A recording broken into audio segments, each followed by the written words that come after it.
He didn't have a clue what was gonna happen. And you should be safe in your own castle, and he wasn't. A brutal killing. He was a great father and a good husband. This was premeditated, it was planned. A dark mystery with multiple suspects. He didn't want us to know that they were sleeping together. I think he was Mr. Gigolo. He was a career criminal. He's been known to shoot people before. The truth will be revealed. He finally said, look, I'm not killing nobody, but I'll hook you up with a guy who will. Every day in North America, dozens of people are murdered. The key to solving the toughest of these homicides lies in the final 24 hours of the victim's life. To crack the case, detectives must reconstruct that critical timeline. The minutes and hours containing evidence that can help unlock the mystery and catch the killer.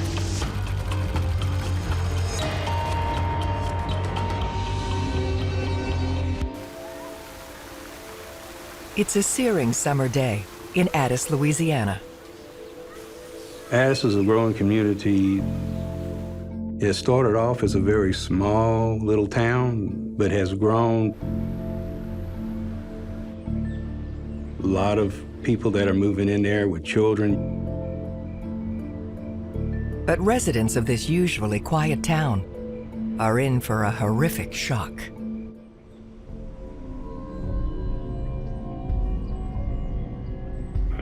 West Baton Rouge 911. Oh my God, help me. Somebody's in the bed, there's blood smearing here. Somebody's in my house, I just walked in the door. Oh my God, I got here. First responders arrived on scene and cleared the home to make sure no suspects were still present. Close behind are Detective William J. Starnes and investigator Richie Johnson.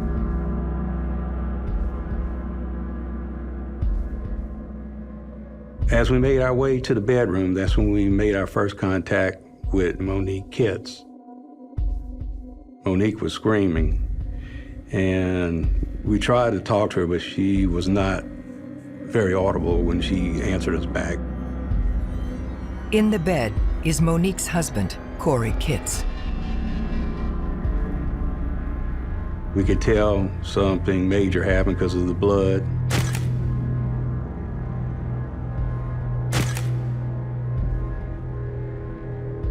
Cory was shot 3 times. And one of the shots severed his spinal cord. There was blood on the comforter. There was blood all along the side of the bed, down onto the ground. A large portion of that blood had just slowly leaked out of Cory's body.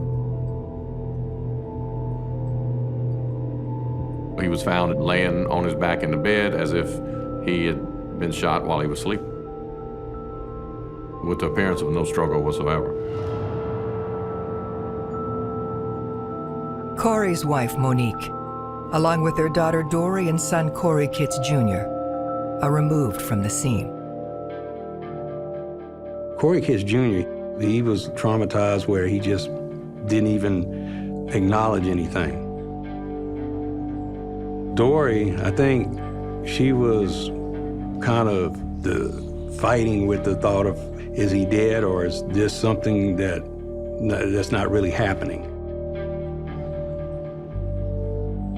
Monique, she was constantly babbling. Something tragic happened to her, and she's very distraught over it.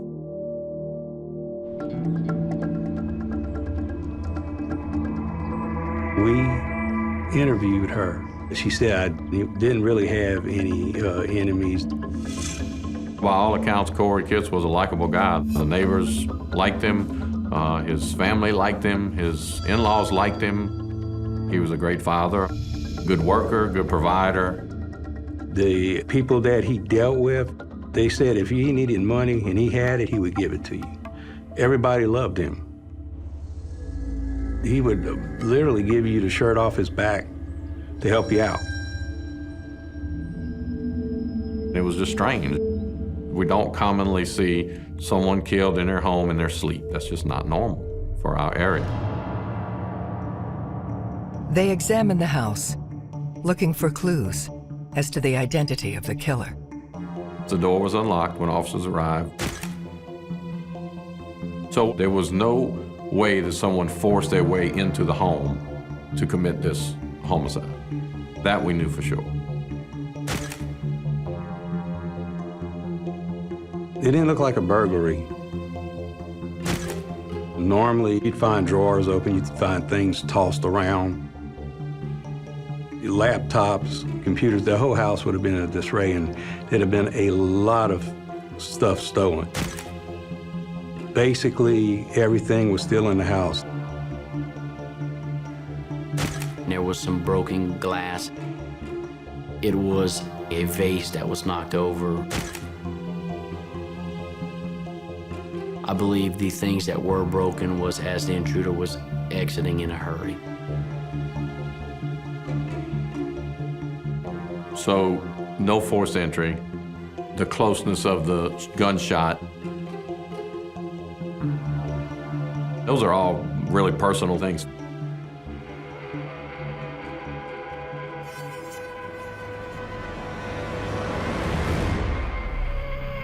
If it had been a violent struggle with blunt force injury, the list of suspects would be narrowed because of the difference in build and strength.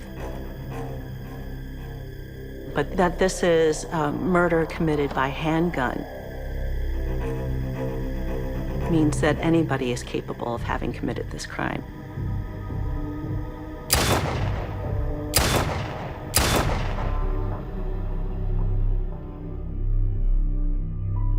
There's something here. There's more to it. You had this guy who was this upstanding guy, everybody liked him, but he's dead. And we need to figure out why. To solve the case, investigators must unravel Cory Kits's last 24 hours. The significance of the 24-hour timeline, those last movements of your victim, are often critical to what happened. They become instrumental in every homicide case to going backwards from there to investigate who, where, when, and why.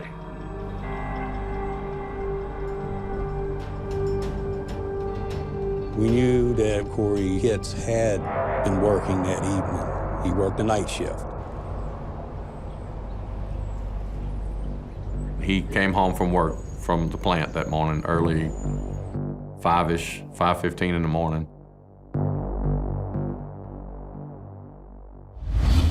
No rigor mortis had set in. So his time of death was sometime between 6 in the morning and noon that day. We felt that it had to be someone who knew his schedule. And that's where you really start looking around, especially at family, friends.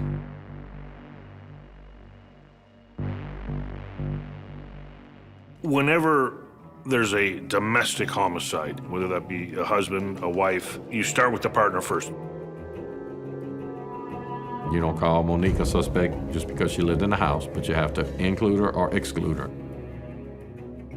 They question Monique about her movements that day.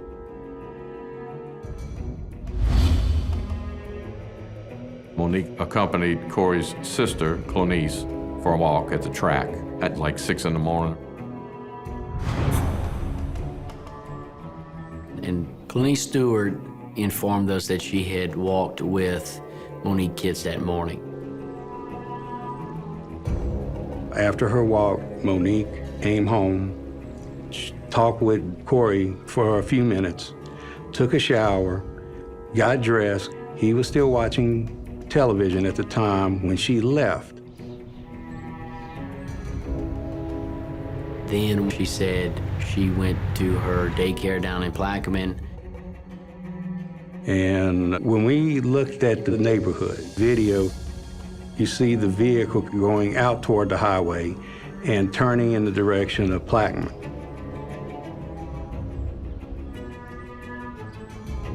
She had worked her normal business morning hours.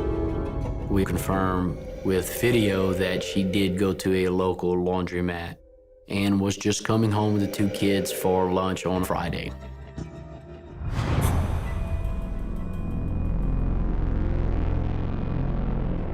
That's when she walked in and found her husband dead. So it appeared that she had a solid alibi. Monique then tells police that when she left the home, her daughter Dory was still there. When we asked Dory about the time she left to go to work, she said it was around 8:40. She got up, she got dressed. Daddy's door was closed, and that when she left, she went straight on to work at the daycare in Plaquemine. And nothing appeared out of the unusual. She didn't see anything or anyone. But when asked about the discovery of her father's body, things become muddled.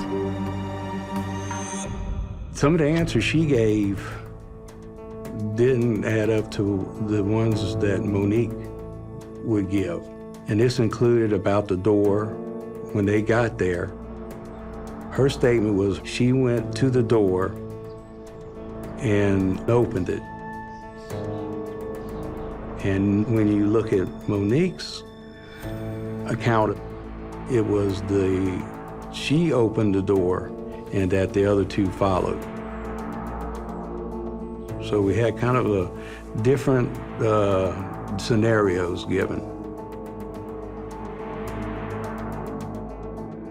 When you have someone who can't remember the details, it can be challenging for investigators in determining whether this individual is telling the truth and they really don't remember, or if they're trying to hide something. I think it takes experienced detective work to discern the two.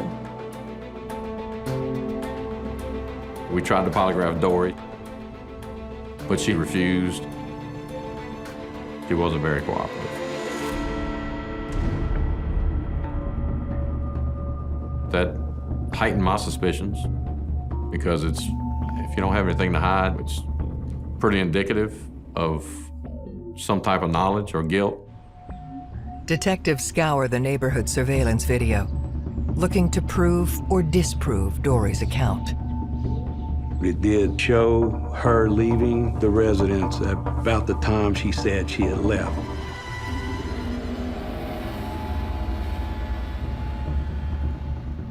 But there was another person in the vehicle with Dory.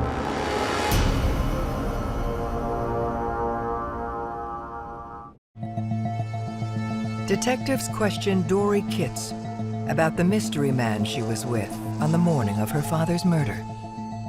We were able to determine it was Marlon, which was her boyfriend.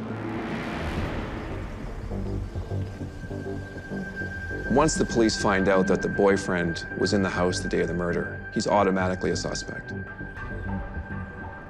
You're going to have to convince the police that you did not do it, because you are immediately a person who has the opportunity to kill him. When asked to explain herself, she changes her story. The night before, Marlon had supposed to have gone home.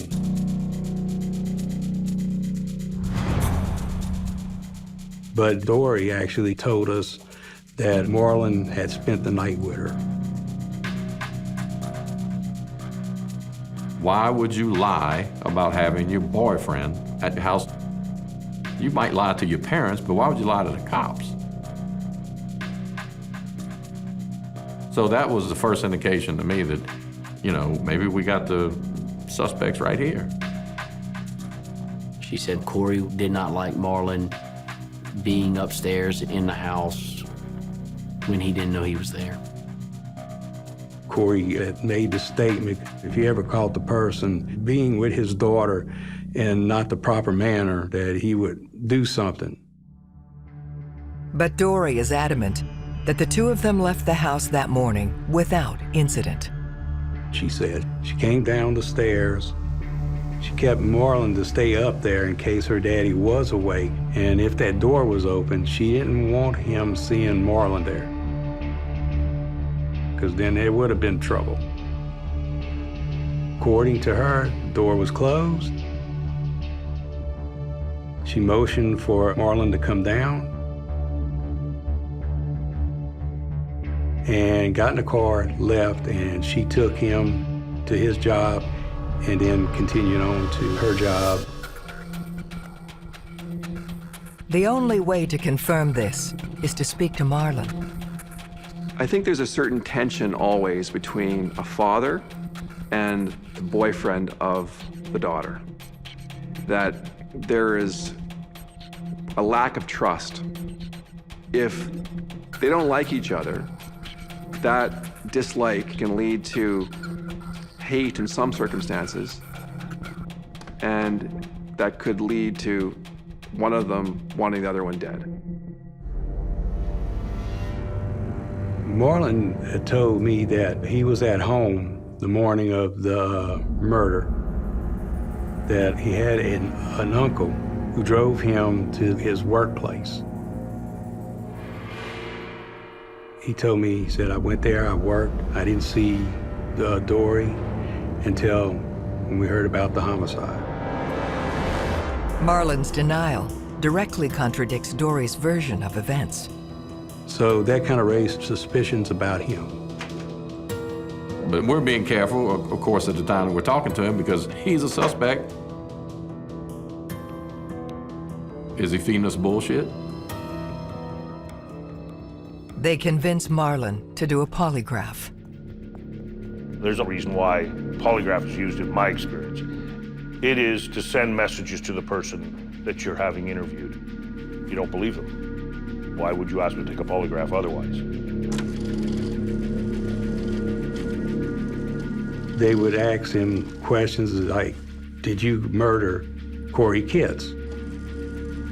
Under pressure, Marlon comes clean.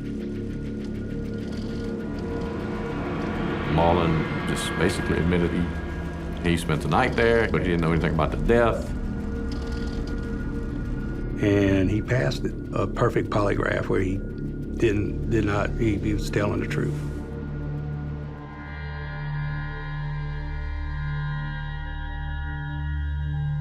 And a lot of things he probably bumbled off to us were because he was scared. They didn't want us to know that they were sleeping together. Dory wanted to keep that out of the picture. And that one little lie got both of them to be looked at. She loved her daddy. Dory then provides detectives with a new lead. She said, I do know my father had spoke about a red car that was parked across the street a while back that he had never seen before. When he approached, it left and went on out of the subdivision. And that he felt that was something strange about that, and he was warning us to be careful. It was the month prior to the murder. Police must determine if anyone saw the red car return the day Cory was killed. Canvases are done almost in radiuses. So you take a short distance around your crime scene. You canvass within that area. Very, very important, because people do see things. You have to find a way to use their information. A neighbor was found who lived directly across the street. He did see a vehicle in the driveway that morning of the homicide between 8:30 and 9 o'clock.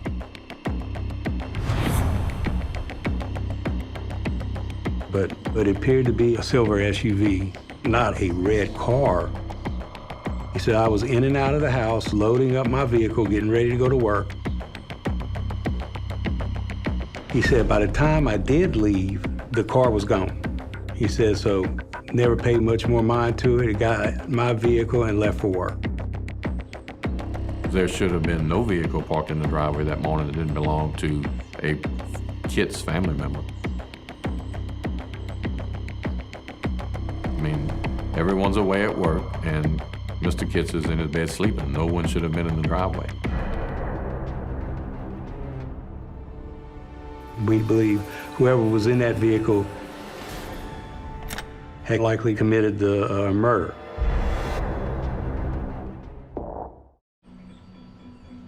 Police now have a description of a vehicle seen during the window Cory Kits was killed.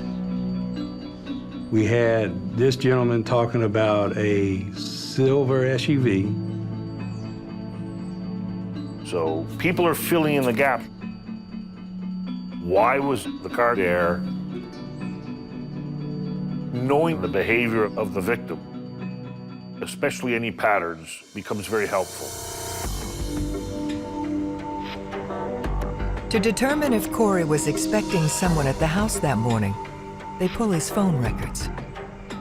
We were looking for any contacts, numerous contacts that he might have had with somebody. We also had a dump done on the phone to see who he might have been texting, pictures that might have given us a clue on what occurred.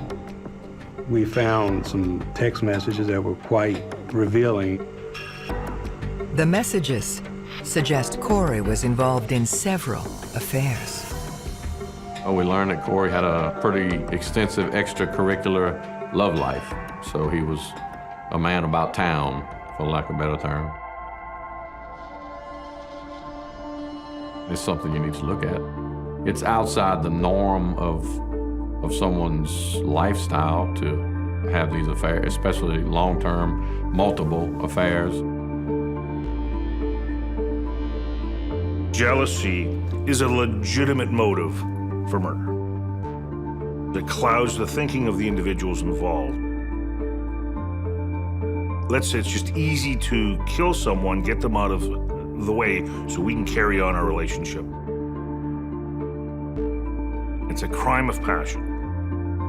If you can show me a love triangle, I'll tell you have a potential homicide on your hands. On closer inspection, one number appears significantly more often than the others. This might be a lead for us. And we started subpoenaing records on this number. They trace it to a woman named Lucy Williams. We end up calling this young lady in, and it basically started off questioning about what was your relationship to Cory Kits. How did you know him? She finally ends up telling us that they did have an affair, that they were close. They were seeing each other on numerous occasions.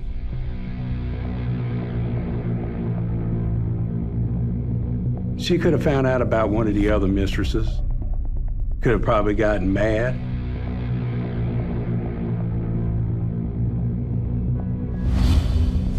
Detectives attempt to link Lucy to the car spotted in his driveway at the time of the murder.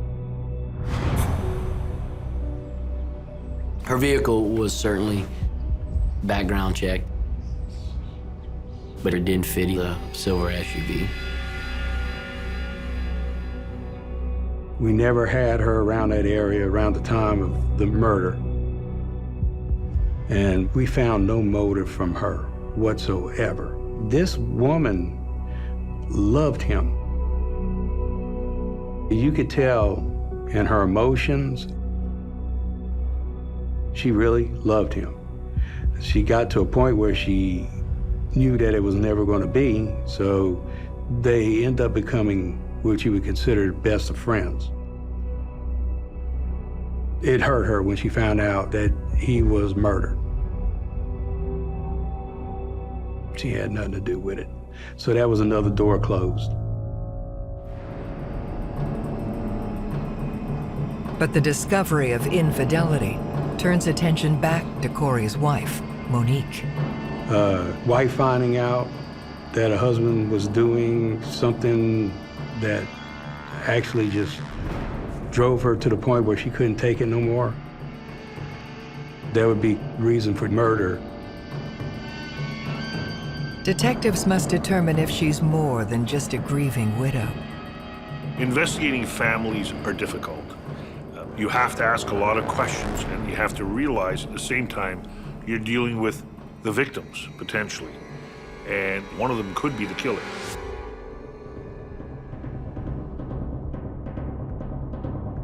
She came in and said, look, you know, I want to make a complaint. I want somebody to take this case over. I can't believe they don't have a suspect. They don't have someone in jail. And you're not solving the crime quick enough. She said something about Dory's boyfriend taking a polygraph. And I said, well, that's interesting because I have one in another room. That's one of the other things I do. Will you take one? She said, I got to talk to an attorney about that. She didn't want to take it, and that kind of puts up the red flags.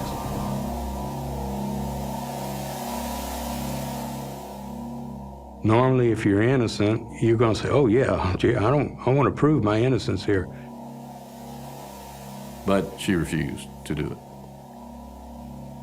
And that spoke volumes to me.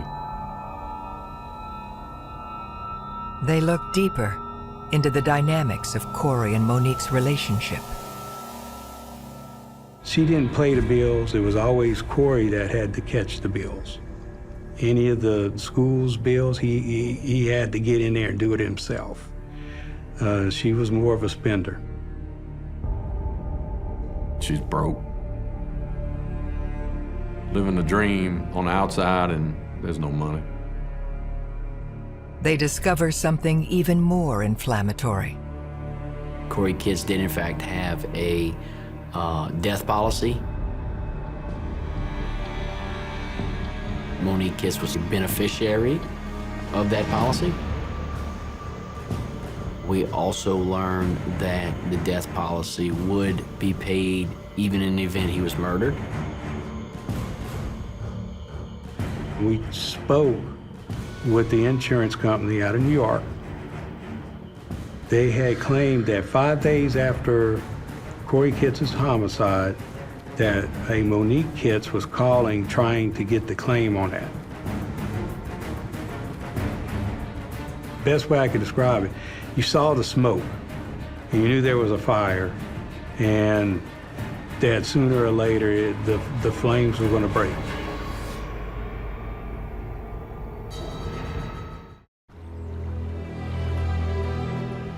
Police now believe Monique Kits has motive for killing her husband, Cory.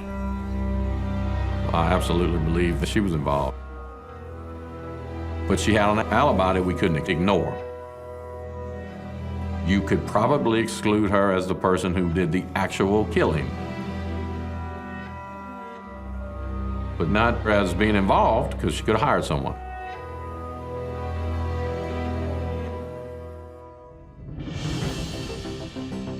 It's an outlandish theory, but would explain Monique's potential involvement. Monique Kits' cell phone records were subpoenaed. It enabled us to track her movements the day of the murder, as well as her correspondence before and after. They focus their attention on who she was speaking to during that time. The police can determine down to 5 or 6 yards of where you were at any given time by tracing your cell phone. So if you're an innocent person, all you got to do is hand over your cell phone, and most of the time, you'll be cleared of that charge. If you're a guilty person and the police seize your cell phone, they can put you at a location at a specific time. When investigators were able to pull all the phone records together, some of the conversations were between her and a man called David Johnson. And there was thousands and thousands of contacts between them. It was such an astronomical number that even the investigators were like, this is crazy. We've never seen this many contacts between people.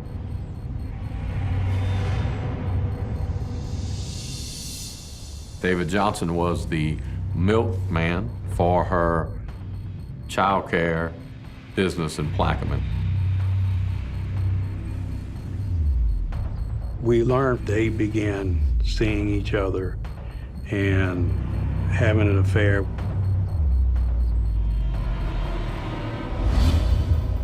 Monique Kits' cell phone records indicated there was, in fact, communication between the milkman and Monique on the morning of the murder. Detectives tracked David Johnson down. He wasn't too good of a character, and we knew that we were going to get lies from him.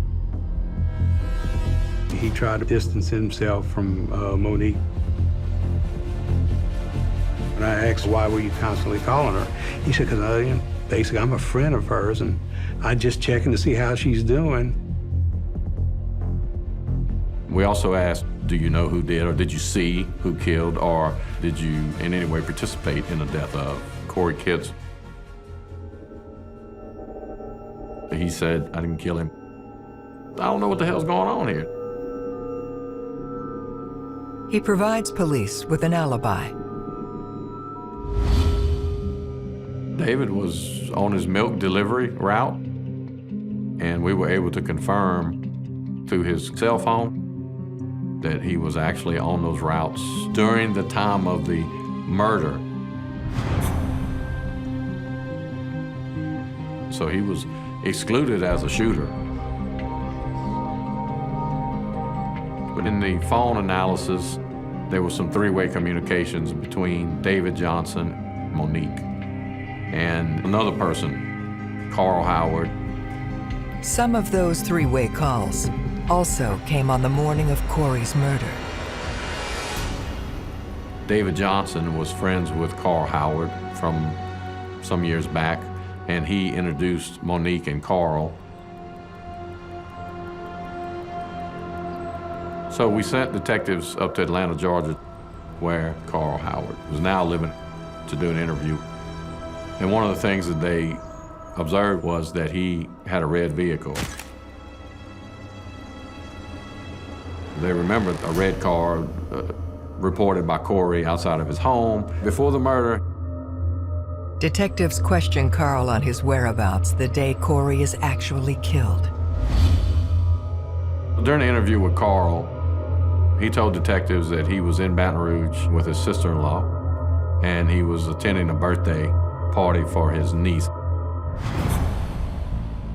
Police turned to his sister-in-law to verify his story.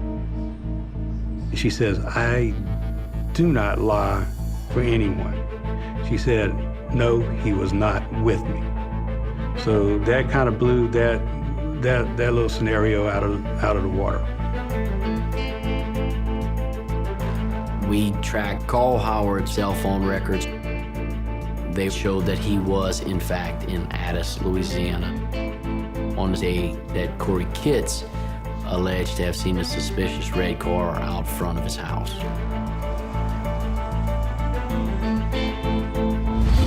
They also showed that he was in the area the day of the murder, almost to the minute, except for about a 20-minute, 30-minute gap where there's no communication.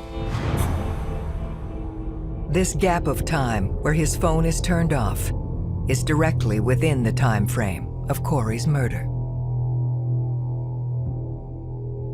So now you have this triangle of Carl Howard and David Johnson and Monique. You have these time frames of telephone conversations and communications can't be explained away.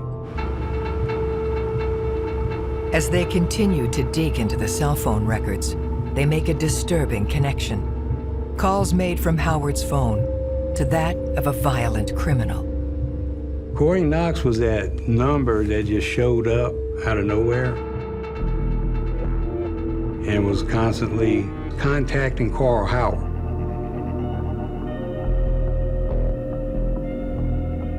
Cory Knox was your average career criminal.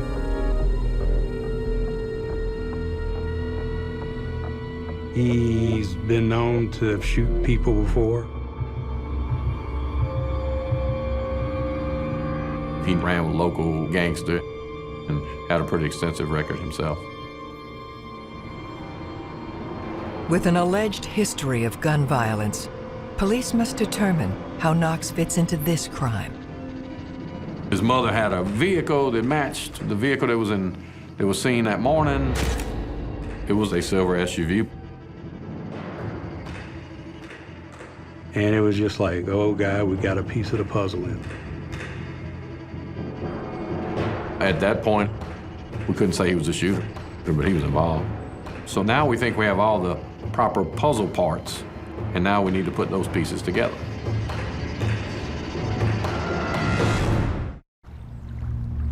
Police believe they have identified the conspirators behind the death of Cory Kits, but one key detail remains a mystery. Basically, we had the roadmap. We had the players, and we had the phone records. We still couldn't tell you who the trigger man was. In custody, Monique Kits, Carl Howard, and Cory Knox refused to cooperate. So police turned back to the milkman, David Johnson. We told him he was gonna probably face charges if he didn't get on board with us and start telling the truth. And he started giving us the more details of what went on. He outlined the entire deal from day one. He was able to tell us that Monique had confronted him about killing her husband several years back. And he said, look, I played along. Yeah, I took $1,000 from her as a down payment. She kept on and kept on. And he finally said, look, I'm not killing nobody, but I'll hook you up with a guy who will. He mentioned it to Carl Howard, and Carl ended up hooking up separately with Monique, and they hatched this plan to kill her husband.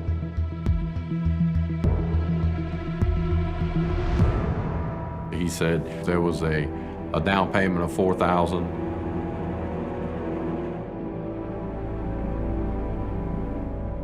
And that Carl Howard had made an attempt on an earlier date, and that attempt was foiled.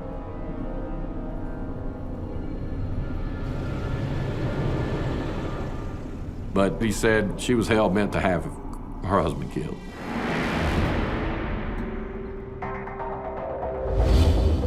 Using David's testimony, police are now able to construct the timeline of what happened when Carl Howard returned for a second attempt at Cory Kits' life.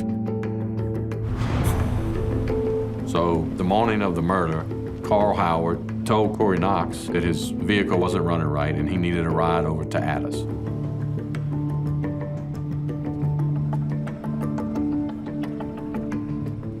Mr. Knox then took his mother's silver SUV and drove up to the Kits home.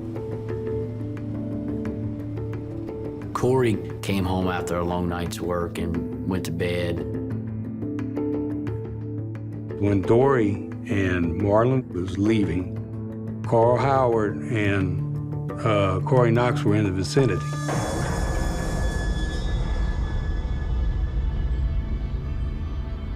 They were quite aware of the car that Dory drove, and not to do anything until they were sure that particular vehicle was no longer at the scene.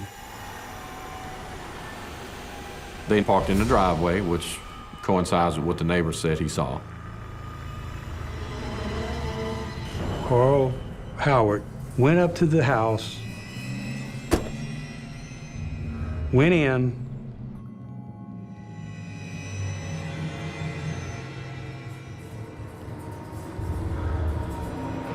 and shot Cory Kits in the head.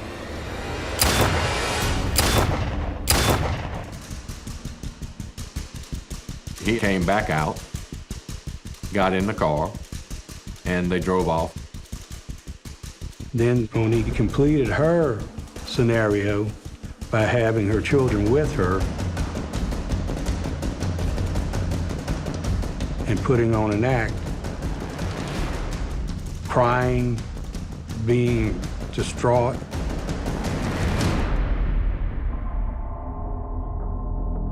That is just about as diabolical as you can get. To bring your kids home, knowing that your husband would be found dead and your kids would see that. Now that's cold. It speaks volumes about her and her wickedness, as the only way I can say it.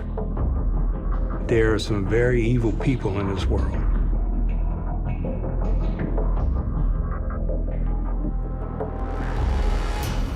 I think the motive in the end with Monique was money. It was greed. It was about money. You should be safe in your own castle. And he wasn't because of Monique. In March 2013, the three conspirators finally faced charges. Cory Knox pled guilty to accessory after the fact of those crimes, got a 5-year sentence. Carl Howard, who did the shooting, and Monique Kits, they were both charged with conspiracy to commit murder and second-degree murder. Both were found guilty and both received life without parole. They remain eligible for appeal. David, for his testimony, he wasn't charged.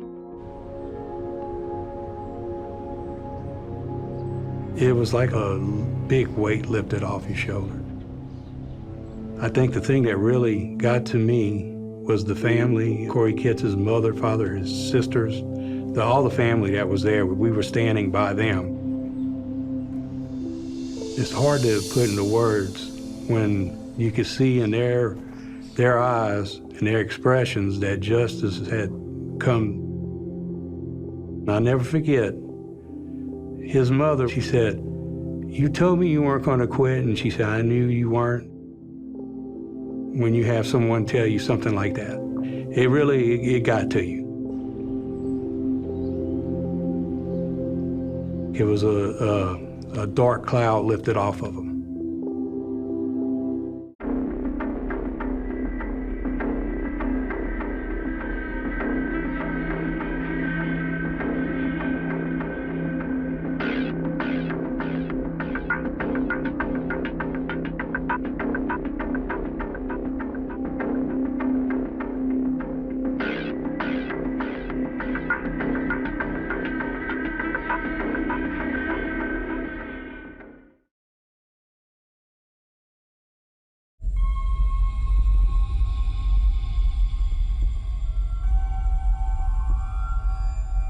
The amount of stab wounds and the force that was used was a very violent attack.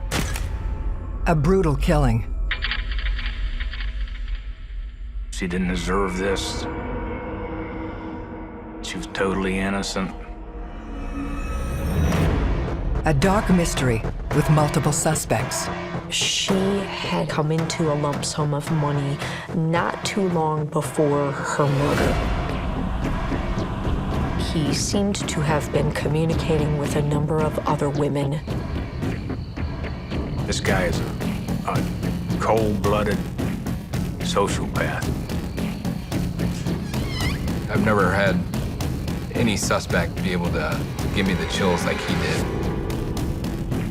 The truth will be revealed. He said, "No, man, you got it all wrong." And that's when the most bizarre story poured out of him. You could not write this script for a movie.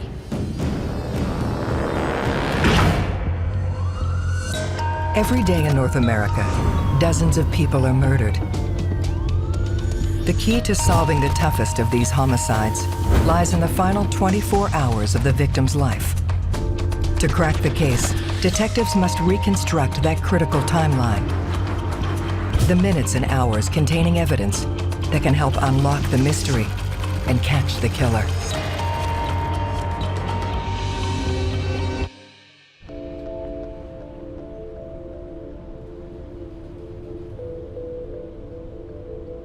"80 miles west of Detroit lies the city of Jackson, Michigan. It's a blue-collar working town, and it's a very hard-working town. It's a really safe, nice community. It was routine for neighbors not to lock their doors and for kids to just play in the yard, and everyone felt very safe out there.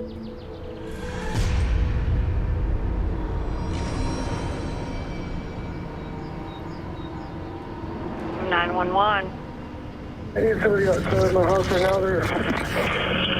My fiance, I think she's dead. Nick? There's blood everywhere. Do you know where it's coming from? I don't know. Okay, can you tell if she's breathing? She's not. She's cold. She's dead. She's dead. Oh my God.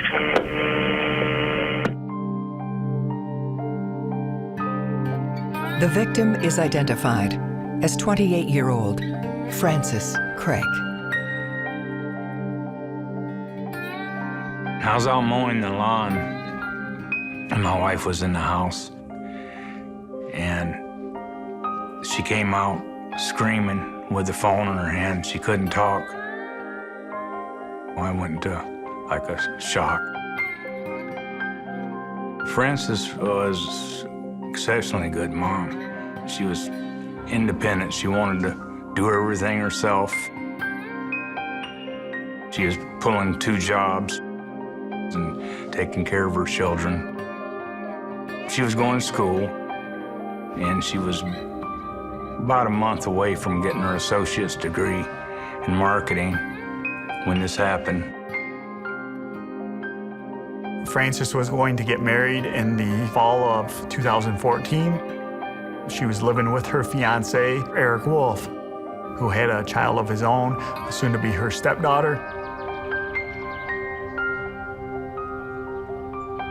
They had just moved into this home, their dream home, the home they wanted to raise their girls in and be a happy family. She was so incredibly loved. Detectives Andrew Sullivan and Brian Huttenlocker, along with prosecutors Katie Rezmirsky and Kelsey McKinney, are assigned to the case. We want to track all of Frances's movement for the previous 24 hours to see if there was any type of confrontation or any type of disagreement she had to give somebody a reason to murder her.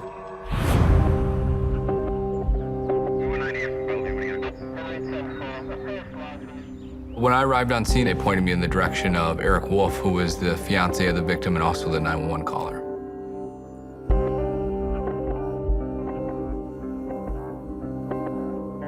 During Mr. Wolf's interview, we asked him basically for a timeline.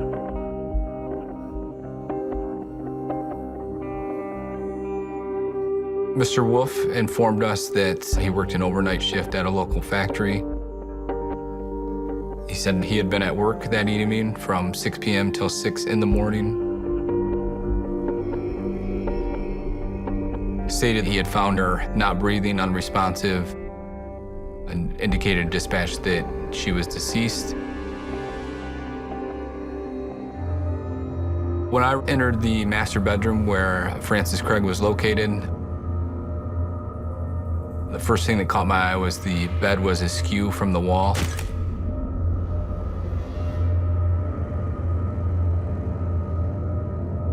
The bed had a large pool of blood on it. It did appear like there was some type of struggle.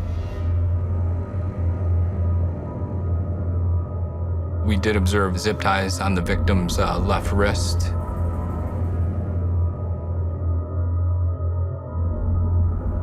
The victim appeared to have been stabbed several times in the neck and chest area. and that's where all the blood was coming from.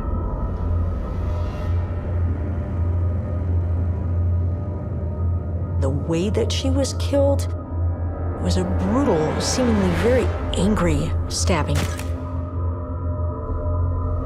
It was really hard for them to determine which were stab wounds and which were slash wounds. She had so many of them, and they were overlapping, all on her neck and into her shoulder area, collarbone area. Over 20 stab and slash wounds. Also appeared that she had been gagged, and it appeared to be some type of scarf. She had a robe on, but her robe was pushed up over the lower part of her body. The investigators needed to take all of these things, preserve them for prints and DNA, send them up to the lab. As the forensic analysis gets underway, police examine the rest of the residence. There appeared to have been no forced entry. It appears that no one or nothing else in that house was disturbed. So robbery doesn't seem to have been in play here. There seemed to be an emotion that went along with the killing that you typically only associate with a loved one or someone known very well to your victim.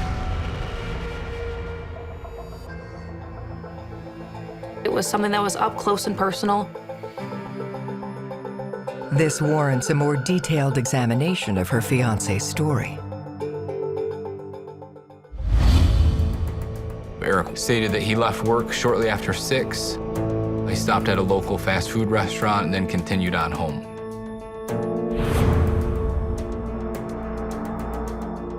Eric saw her lying on the floor. He thought that maybe she had had too much to drink and thought she had just passed out in that condition. We didn't completely buy that. Even if they thought they were drunk and passed out, they would still try to shake them to make sure they're okay.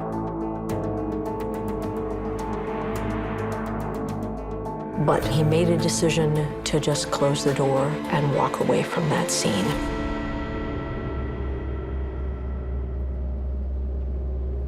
At some point thereafter, Franny's daughters went to the bedroom. We know, unfortunately, that they saw her in the position that she was ultimately found. The girls then went downstairs and were able to get Eric fully awake and to let him know that something was very, very wrong. Eric's interview raises a series of troubling questions. Franny's last text to Eric was at 12:42 a.m.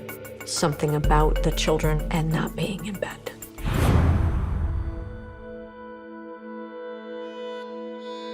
We did consult with the Michigan State Crime Lab, and they did note that by looking at the blood that Frances had been dead for several hours.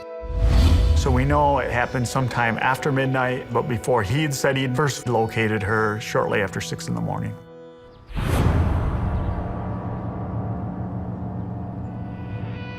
He then called the police at 10:55 in the morning. So it had been a period of time as Frances lay dead on her bedroom floor before 911 was called.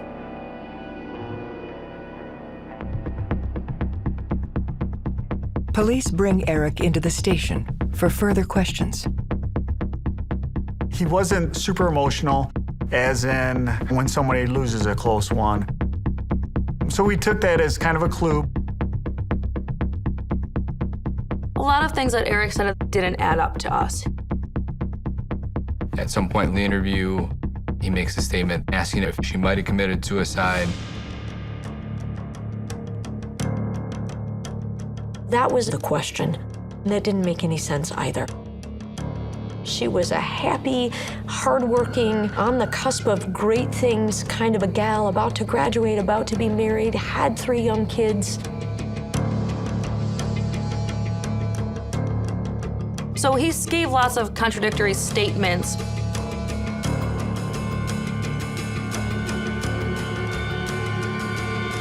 Eric was suspect number one.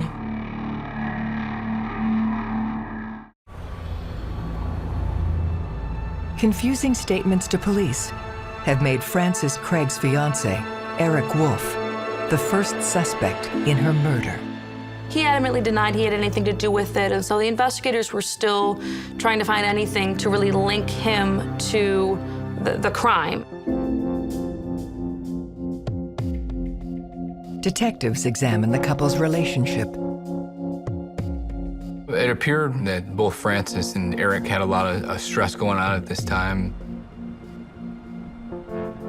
Eric was working 12-hour shifts, and Franny was taking care of the children and also working 2 jobs.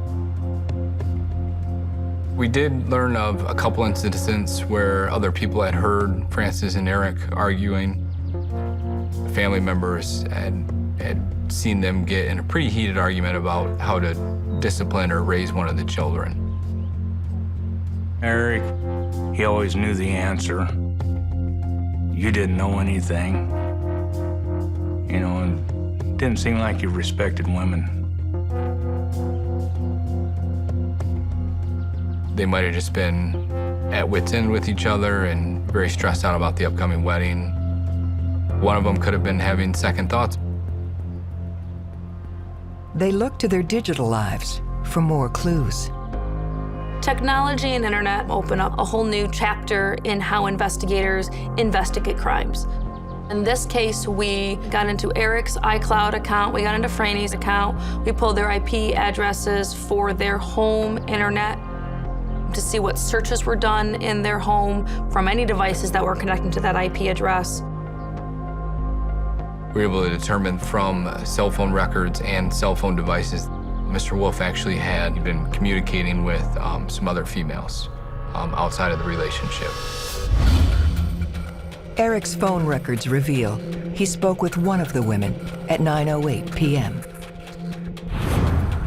Definitely appeared that he was coming across as single, not someone that was engaged to be married. We also learned that on one of the sites, he was actually using an alias, not using his real name, but exchanging pictures of himself. There was some level of unhappiness or maybe lack of commitment on Eric's part in this relationship. It put him more firmly in the hot seat as a suspect. The detectives made contact with as many of those women as they could to determine their whereabouts in the hours leading up to this homicide, to determine what the level of their connection with Eric had been. We were able to determine that they had no knowledge of the homicide or no involvement. In fact, we're shocked to even learn that Mr. Wolf is engaged. We were able to rule them out as having any involvement.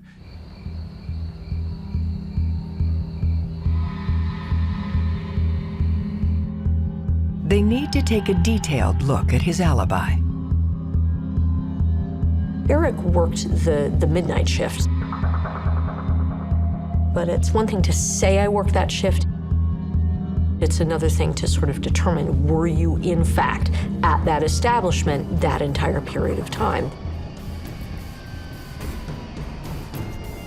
So I do go to his work, did speak with management. They do have cameras on their time clocks, so I did ask if they could pull the cameras. I did view that he did in fact come in just before 6 p.m. and that he left shortly after 6 a.m. This means Eric could not have been responsible for his fiancée's murder. So if Eric Well had put himself on the top of our list, we had nothing to really tie him to the homicide. They look for other clues within Frances's personal life. It was clear they had just bought this home. The detectives were interested in how did that come about, who paid for it, where did the money come from. They did find that Franny had come into a lump sum of money not too long before her murder. Investigators dig into the source of her newfound wealth. As they peeled back the layers of that information, what they found was that Franny had actually been assaulted in the somewhat recent past at a clothing store that she worked at.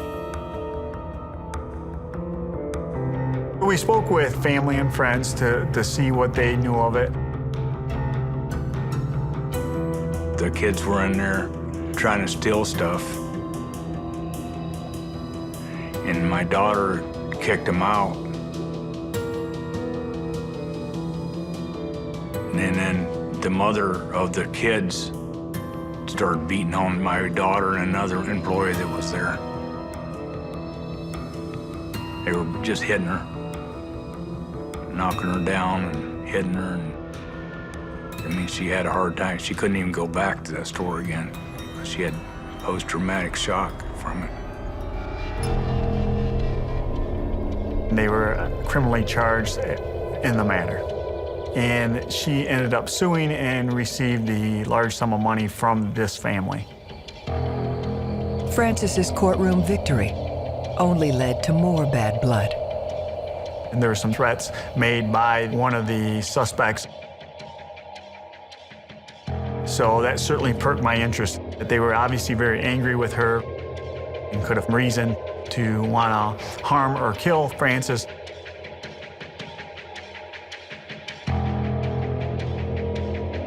There are thousands of threats that occur every day. Do we take them all seriously? It's one thing to say, I'm going to kill you.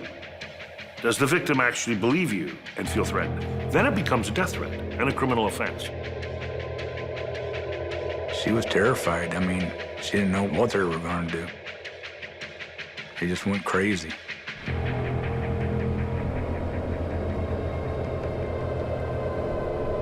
I went up to Lansing, met up with the detective, and she and I went over to the residence. They definitely had some disagreements with Francis. Shortly into the interview, I did reveal that Francis had been murdered. They appeared to be very surprised. Investigators must determine if they were in the Jackson County area during the time Francis was killed. They were able to give me a pretty detailed timeline. I did check with some cameras at the locations they said they were. Also checked with their alibi witnesses. And I was able to, through all that, verify that they were, in fact, where they said they were. Hoping to uncover clues about Francis's attacker, investigators begin speaking with other people who she interacted with during her final day. We know that in the early part of the day, she spent time with friends and family. I did speak with one of her friends she had been with. She remembers looking at the clock just before Francis left. The friend specifically noted she had left at 8:09 p.m. Then she went and picked up her kids. Francis and the children, along with a family babysitter, go to the Jackson County Fair. We were able to pull some pictures off social media that she had posted from the fair and also coordinate the cell phone, GPS, that she was in fact at the fair at the exact timestamp that the photo was uploaded. We determined that she was at the fair until about closing time, which would be just around 10 o'clock. Figured she got home close to 11 o'clock in the evening. Through the analysis of her movements by cell phone, they uncover a new lead. We were able to determine that she communicated with a number that appeared to be for somewhat of a lengthy period of time. The individual was Alex, who is her ex and the father of her 2 children. We always look into the ex-husband, boyfriend of the victim, specifically when they have children involved. He definitely fell right into the timeline of the homicide, as the communication between them was the day before. Makes one wonder, was there contention between the two of them? Investigators were able to speak with Franny's parents in regards to Alex. It appeared that their relationship might not have been the best. I didn't think they got along at all, like two normal people would, you know, boyfriend, girlfriend. She tried to make it work, but he didn't want anything to do with it, so she said the heck with it and broke off.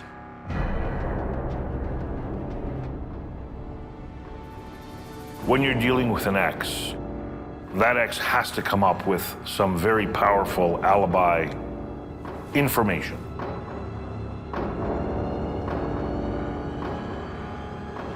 Otherwise, you are looking definitely at someone who could be a suspect.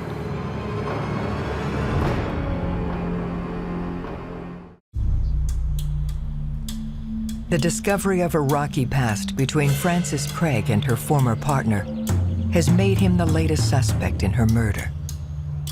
With him having a relationship with Franny previously and also still being involved in her life, being the father of her 2 children, it was somebody that we had to investigate further and either rule him out as a suspect or continue investigating.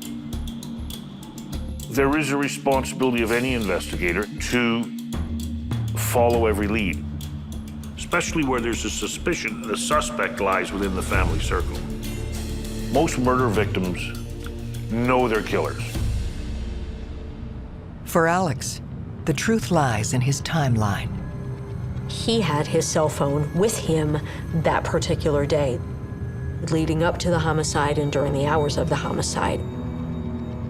A cell phone can tell us not just who we're communicating with at any given time. Most all of them these days place us in time and space. They ping off of different towers, and they help us know where a cell phone is location-wise. Based on that information, investigators were able to determine that Alex was nowhere in the area at the time this homicide occurred. We were comfortable enough ruling him out as having involvement in the homicide. So far, the most viable candidate is still her fiancé, Eric Wolf.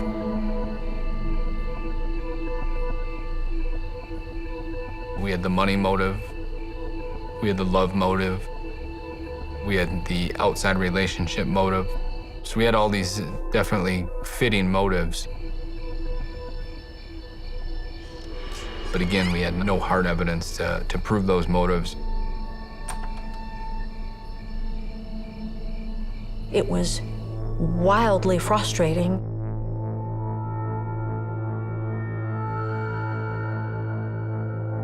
As investigators, obviously our motive is justice in the end, but we also want to get closure for the family and her friends. It was very difficult for us to go through that. Frances was a good person.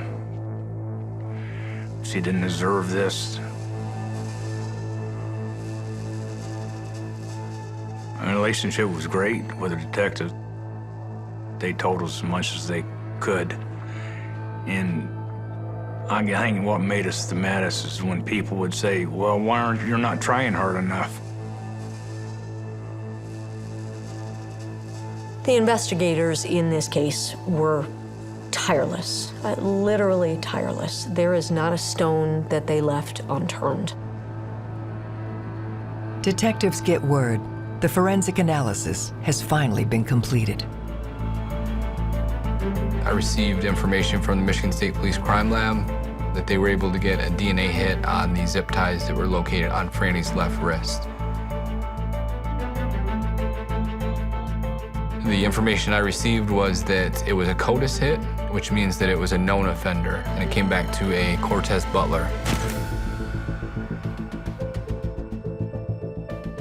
We all just looked at each other around the table and went, who? Have you heard of this guy? Do you know this guy? Is he connected to Jackson? Is he connected to Franny? Is he connected to Eric? Does anybody know anything about Cortez Butler? And the short answer was no.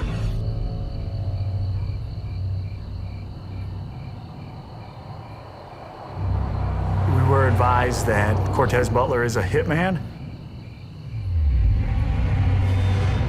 He'll murder anybody for the right price.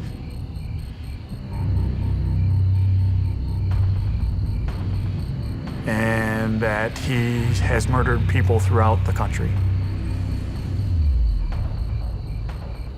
So at that point, we want to try to link Eric to Cortez.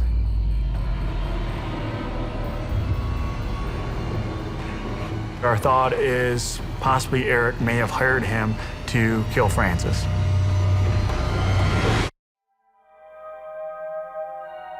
Detectives believe they've found the hitman who murdered Frances Craig, Cortez Butler. Now they have to determine what caused her to be his target. We didn't want to tip our hand at anything, so we kind of had to hold it close to the chest and figure out what we needed to do with this lead and how it needed to be followed up on. We wanted to make sure that when we found them that we had all of our ducks in a row, because we knew we'd probably only get one shot to see what his involvement was in our homicide.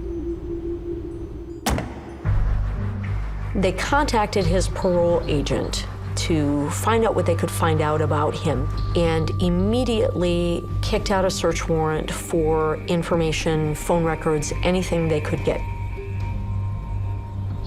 Once we got Cortez's phone records, we were able to see that he had traveled from Detroit to Jackson within that timeline of 24 hours before the homicide. We were able to watch it kind of drive down I-94 and hit off of towers as it came. But then he turned his phone off. And he turned his phone off right at the time of the murder. We were able to then pick it back up, going back down I-94. About 2:11 is when he turned his phone back on. At that point, we now know that Cortez Butler is on Frances Craig's timeline. So we have him in Jackson, but we still don't know what his relationship with either Eric or Franny actually is. To find that out, they must speak to him directly. In the middle of the night, we get a call from a captain of Detroit PD. Detroit police have tracked down Cortez Butler. At that point, Detective Sullivan and I jumped in our car and we drove to Detroit. We sat down with Mr. Butler, introduced ourselves, explained where we were from to see if that would maybe get a reaction from him, knowing that we were from Jackson. Asked him about any connections he'd ever had to Jackson, if he knows anyone in Jackson, if he would have any reason to travel to Jackson. He said no to all those. I slid the lab report over towards him and showing that his DNA was on the zip ties involved in our homicide. We did ask him whether he was hired by Mr. Wolf or whether he knew Mr. Wolf. Mr. Butler just kind of had a blank stare, and again, he repeated that he'd never been to Jackson. Mr. Butler was a cold individual. He showed no emotion, no reaction, and requested to return to his cell at that point. With Butler refusing to cooperate, they must find another way of uncovering who hired him. At Cortez's residence, among other things, several phones were located and confiscated, and ultimately they were examined. We learned that he is having contact with one other person, and he's had contact with that person more than 200 times in a pretty short amount of time. A search warrant is issued for that cell phone number. What comes back is that that phone is registered to an individual named, of all names in the world, Dorito Johnson.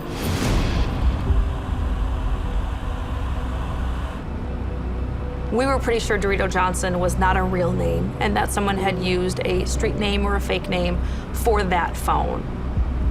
We asked our local kind of undercover drug investigators to look into this name, and they said, yes, Dorito Johnson is Clifford McKee. So Clifford was someone we then were very interested in because Clifford was also our first connection back to Jackson. Clifford had ties to both Jackson and Detroit. And we were able to determine that there was a relationship between Clifford McKee and Cortez Butler. They had served prison time together. If you've got an extensive criminal background and you've served time in a federal penitentiary where other people around you are in there for violent crimes, it's easier than you might think to find somebody who's willing to kill somebody else for $2,000 or $3,000 or $4,000. The problem is that a person who is willing to kill somebody for money isn't necessarily a trustworthy person.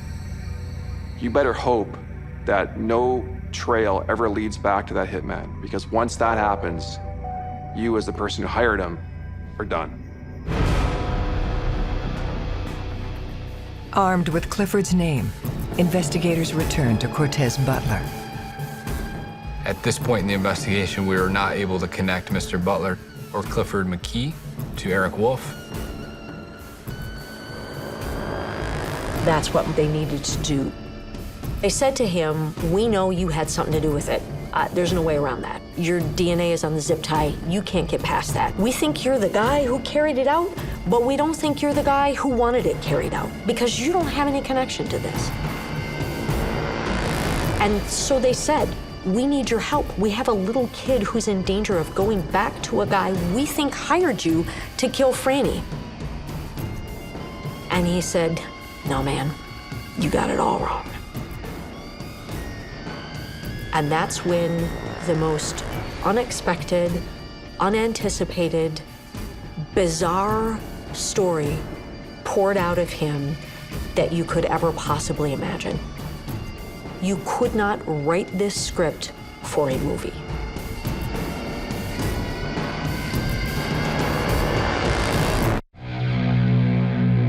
Detectives have hitman Cortez Butler cornered, but they have yet to confirm who ordered the hit.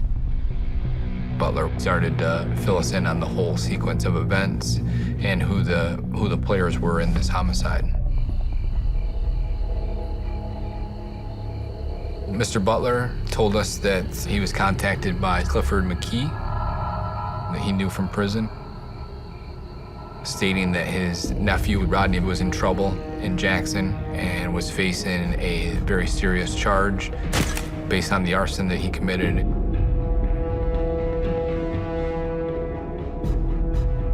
He basically needed a witness to go away.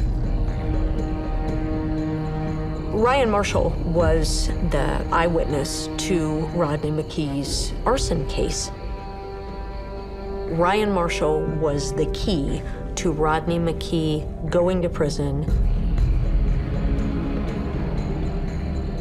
Clifford McKee and Cortez Butler settled on a price of $10,000. $5,000 would be paid up front to kill Ryan Marshall.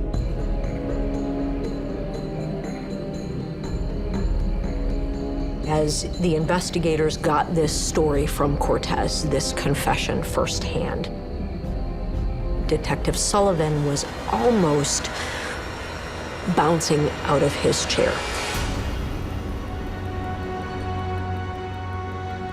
Ryan Marshall and Eric Wolf were longtime friends. They were childhood friends. And at the point when Ryan's house is burnt down, he has no place to stay. Rather than putting him up in a shelter, Eric and Francis allowed him to stay with them. And then when they had bought the house, at that point, they kind of told him that we were helping you out while your house burnt down, but we're starting a family and we just can't stay here any longer. So Ryan leaves. Unfortunately, that information didn't get passed on to Cortez Butler. Butler lays out in gruesome detail the events that transpired in the hours before Francis Craig was murdered, and how a perfect day came to a brutal end.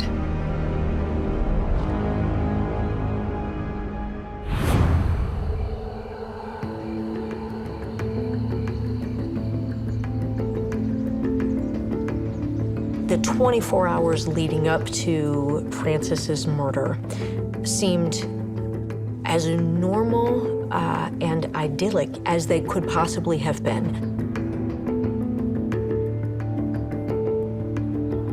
She spent this nice long time with friends and then was at the fair until it shut down that night.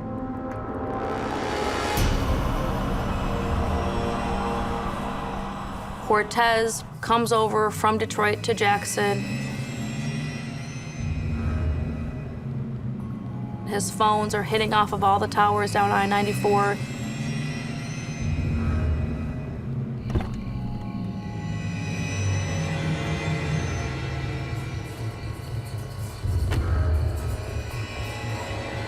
He walks through backyards, goes through the side door of the garage.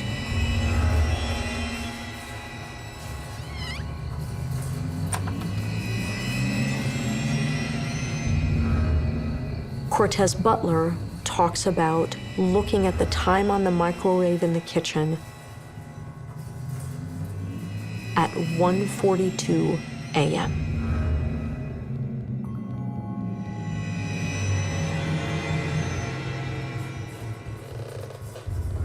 Cortez described going all through the house looking for Ryan and not finding him.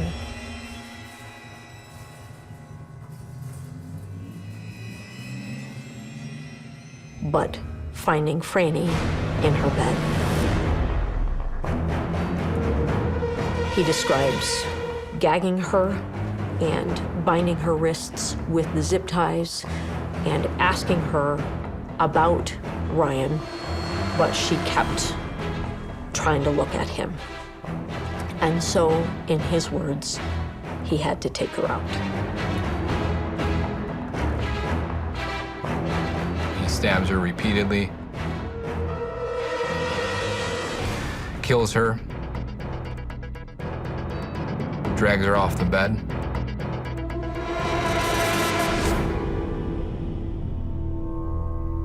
And then Cortez, just as quietly as he came in, quietly leaves.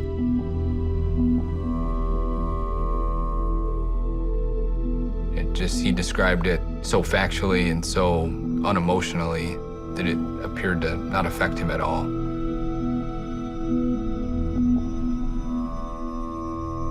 It was actually chilling, the calm manner in which he described it and his attitude towards it. It was surreal. I've never had any suspect be able to kind of give me the chills like he did. He verifies that Eric Wolf had no take in it. He didn't know Eric Wolf, didn't know anything about Eric Wolf. One of the most heartbreaking things for me about this case will always be that those little girls had to see their mother the way that they did.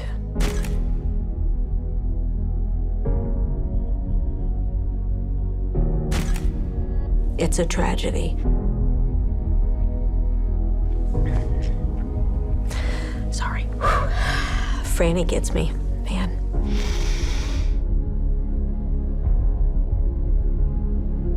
We see a lot of really heinous crimes in our world as prosecutors.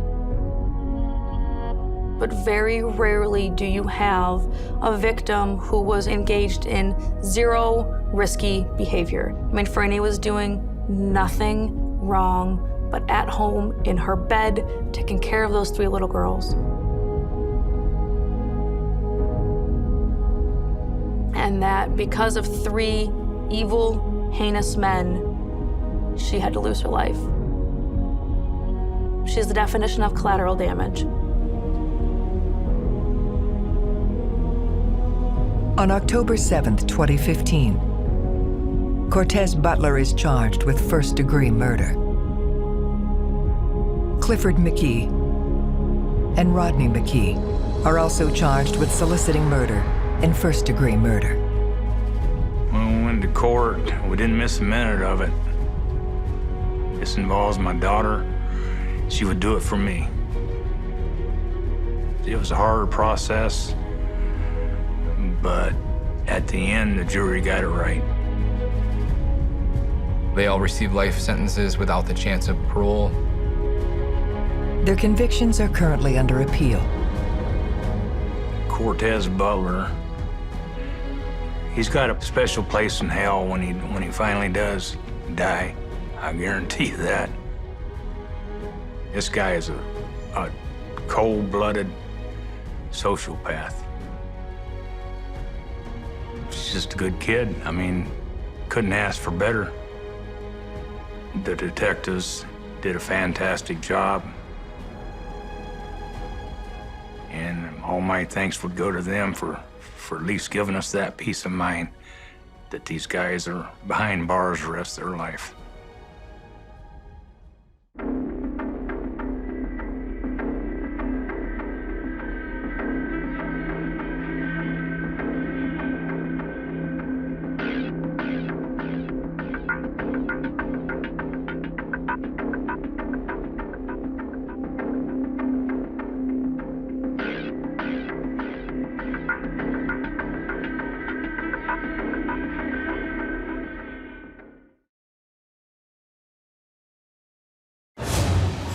It was a massacre.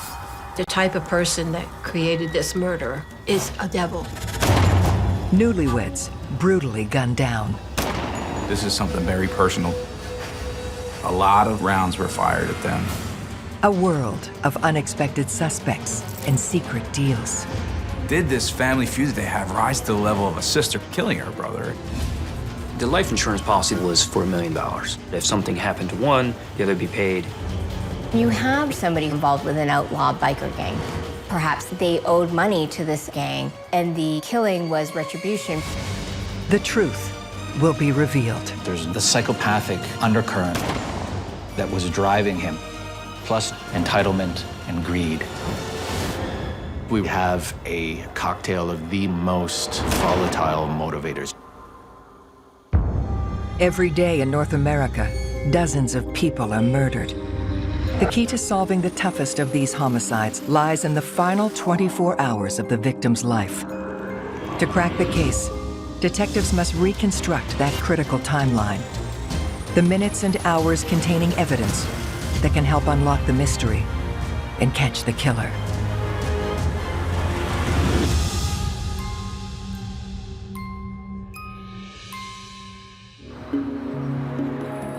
Wilmington, Delaware, the largest city in the state, where some of America's wealthiest entrepreneurs live as modern-day royalty.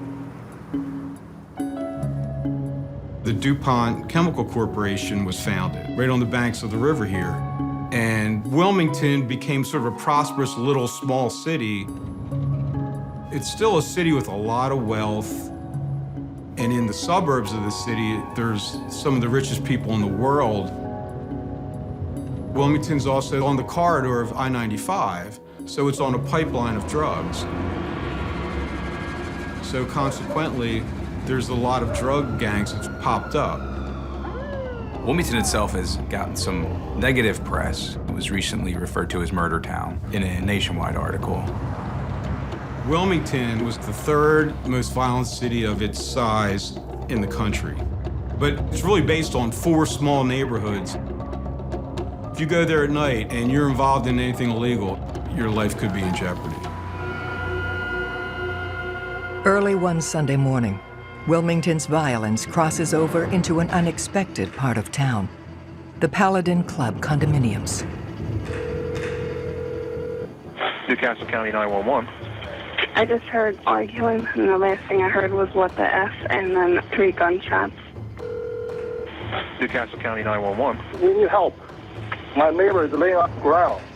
She's hurt, right? She has blood all over her body. So 1:16 a.m., 911 received a call about a woman down on the ground, apparently shot, very bloody scene. Police arrived and they saw this woman. She was shot at close range. She was shot 4 times. She was shot in the face and other parts of her body. The victim is 39-year-old Olga Connell. Olga is this sweet, very striking woman. She's outgoing. She likes to socialize. She grew up in Russia, in this coastal city. In her mid-20s, she decided to come to the United States. At the crime scene, police soon make another grisly discovery. There's a male off to the left of the front door. He was lying face down, clutching his cell phone. He had multiple gunshot wounds, and there were cartridge casings around his body. With close proximity to the cartridge casings, you could tell that someone stood over top of him and fired. The second victim is Olga's husband, mechanic and entrepreneur Joe Connell. My Joey, he was a sweet boy. Joey was very active. He was interested in so many things growing up. He had a wonderful personality. He made everybody around him happy. He was special. The Connells are newlyweds who got married 3 months earlier. Joe was a rugged motorcycle driving mechanic who liked to eat takeout all the time. And then he met Olga, who was sophisticated and gorgeous and liked to go out to restaurants and fancy stuff. So they blended that. She would do what he liked to do. He did what she liked to do. They just enjoyed each other. Oh, they were happy. Heading up the investigation into the murders of Joe and Olga Connell are Sergeants Jamie Leonard and Justin Breslin. At the crime scene, Olga had her keys in the front door. Her phone was on the sidewalk. All her jewelry was still on. They had car keys. They had everything. We could tell fairly quickly that it wasn't a robbery or anything like that. This is something very personal. A lot of rounds were fired at them. Olga clearly made it to the door, and she starts taking fire. And based upon the way he fell, which was face down, Joe attempted to flee, but was unsuccessful.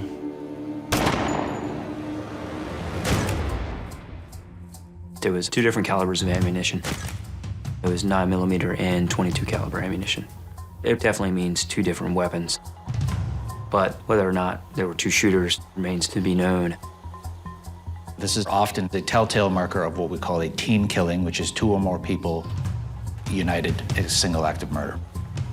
This wasn't something that just randomly happened. It was something that appeared to be planned. There's an empty parking spot directly in front of their building. And in that parking spot, off to the side, there's a live round of ammunition. So was the shooter parked in this parking spot? And if they weren't, why didn't Joe and Olga park directly in front of their building? Because it had been raining. So the natural deduction in that was that this particular spot was occupied by the person or people responsible for this. This case was unique in the sense that there were 2 victims. We deal with and have seen drug-related killings or killings that were the result of a robbery gone bad. But the manner in which they were shot is not something we customarily see in here, and that is an execution. They were executed in front of that building. Someone came there to do a specific task, was successful in that task, and then fled. To find the Connells' killer, detectives will need to reconstruct the final 24 hours of their lives. So police know that between 1:16 a.m. and 1:19 a.m., there were the sounds of gunshots, and that provides a window for when this might have occurred. Timelines are important, generally speaking, because they give you a starting point. We have the homicide of Joe and Olga Connell, and then we work backwards. And in working backwards, we need to figure out who Joe and/or Olga were talking to, who they might have been with, who they had seen before they were killed. To help fill out the couple's final hours, investigators speak with Joe's mother, Mickey. Olga is going to be 39 years old. So that night, they went to dinner with some of their friends. There was food, there was drink, and it was, all their close friends. Everybody left around 12:30, and then Joe and Olga hung around for a little bit. Maybe they had a last drink, and they left around 1 o'clock. Detectives ask Mickey if she knows of anyone with a grudge against Olga or Joe. She offers up an unexpected tale of bitter sibling rivalry. I have 4 children, and everyone grew up in Delaware. Kelly is the youngest, then comes Joe. I was closest with Joey growing up.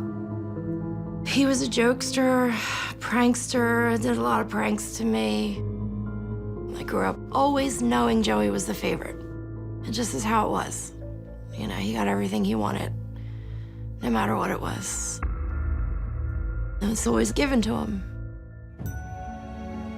Detectives learn that years earlier, when Kelly got married, her mother gave her a diamond ring. The family heirloom soon became a point of contention between the siblings. Joey said, "Mom, I would really like to marry Olga. And I was wondering what you did with your ring." I said, "I gave him to Kelly." And he said, "Do you think you can get him back from Kelly?" So I got the ring. I gave it to Joe. So I didn't see where Kelly would really need that ring at that time because she's divorced. And Joey asked me, and I would do anything for Joey. When Kelly found out this was bad, It was a $20,000 ring. I was really angry. I just felt kicked in the teeth. Furious, Kelly confronts Joe and Olga. she made texts to Olga asking for the ring back. Then Olga was upset. That's when the fight started. Joe was livid. Joe said, "I don't want anything to ever do with you or your children again. Stay the F away." They were getting nasty. When the couple's home is burglarized shortly before the murder, all eyes turn towards Kelly. In July of that year, someone had pried open their front door and stolen some jewelry, a laptop, and fled. Joe thought Kelly did it because he was telling people. And some of the family said, "Oh, Kelly probably did it." All arrows pointed to Kelly. So I was caught in the middle of thinking, did she or did she not? It's not uncommon for family to kill family, but did it happen? In this case, Sergeant Breslin and I had to get in there and figure out exactly what happened. In the brutal murder of Joe and Olga Connell, detectives zero in on a surprising suspect. Joe's sister, Kelly. Joe Kelly and Olga had been fighting over this ring, and that burglary, the feud intensified, and Olga tried to get what we call here in Delaware a protection from abuse order, or you may know as a restraining order. The feud was certainly something that could come to violence. When there's an application for a restraining order, it tells me some conflict has escalated to the point that maybe one party or both are feeling that aggression or violence is a possible option. Did this family feud that they have rise to the level of a sister wanting to have her brother killed? Or possibly physically killing her brother? Detectives bring Joe's sister Kelly into the station for questioning. Kelly's reaction when we told her what happened to her brother, it weighed heavy on her. We would have to go through 15 minutes allowing her to compose herself every time we talked to her. But her reaction could be faked. With suspicion swirling around Kelly, police ask about her whereabouts the night of the murders. I'm home recovering from surgery at this time. I'm just home, focusing on me, focusing on my kids, brokenhearted that Joey's not there for me. Detectives dig into Kelly's story to confirm whether she's telling the truth or lying. We learned that just prior to her brother's death, Kelly had had a medical procedure done that kind of rendered her not necessarily bedridden, but she didn't go out of the house very often. She was weak, she was tired. We're looking through her phone and see she's communicating with people that night, telling them, hey, I'm at home tonight, or yeah, I'm not leaving the house. And also, GPS tower locations show that she was where she said she was. On top of all that, we know she had no means to pay someone to do this. This double homicide. If it was a paid contract, it's not cheap. At this point in time, Sergeant President and I were confident that Kelly's not the driving force behind the death of her brother and his wife. Before leaving, Kelly reveals there's someone she's always been suspicious of. Joe's business partner, Chris Rivers. Kelly was not fond of Chris Rivers. She had nothing good to say about Chris. Chris and Joe partnered at this one shop called CNS Automotive.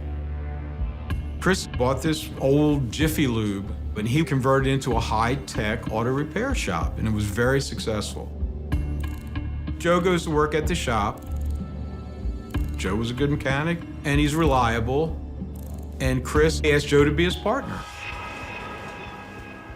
Looking for answers, detectives bring Chris Rivers down to the station for questioning. Talking to Chris Rivers, you could see that he was visibly nervous. He was breathing heavily, and you could see his pulse in his neck. We told him we were there to speak to him about his business partner. Early this morning, we received a call about a shooting in Paladin Club where Olga and Joe live, and both of them were killed. Are you serious? Do they know who did it? Chris's reaction to Joe and Olga's death raises a red flag. Genuine grief just didn't really manifest itself at all. I gave him a minute, kind of stepped away and watched from the monitoring room to see if maybe it's just because there's just like machismo. He doesn't want to break down and cry in front of me. It just never changed. It was this fake, repetitive, oh my God, oh my God. Oh my God. It varies case by case what reveals a suspect who's actually committed the crime will sort of unveil for investigators. Some will go too far, will go over the top, excessive grief. Some become too restrained. Everyone deals with grief differently, so you don't want to focus too much on a grieving person's behavior. Despite his odd reaction, Chris is forthcoming. He told us Joe had done a little time in prison after an incident at a bar where he brandished a shotgun. He was convicted at a jury trial of firearms charges, some aggravated menacing charges, and ends up with a mandatory prison sentence.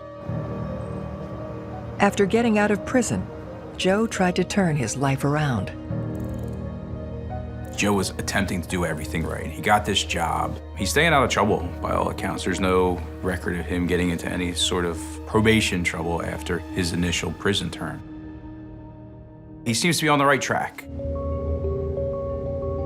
But Chris says, as the business grew, the partnership started to fall apart, especially after Joe hired Olga as their receptionist.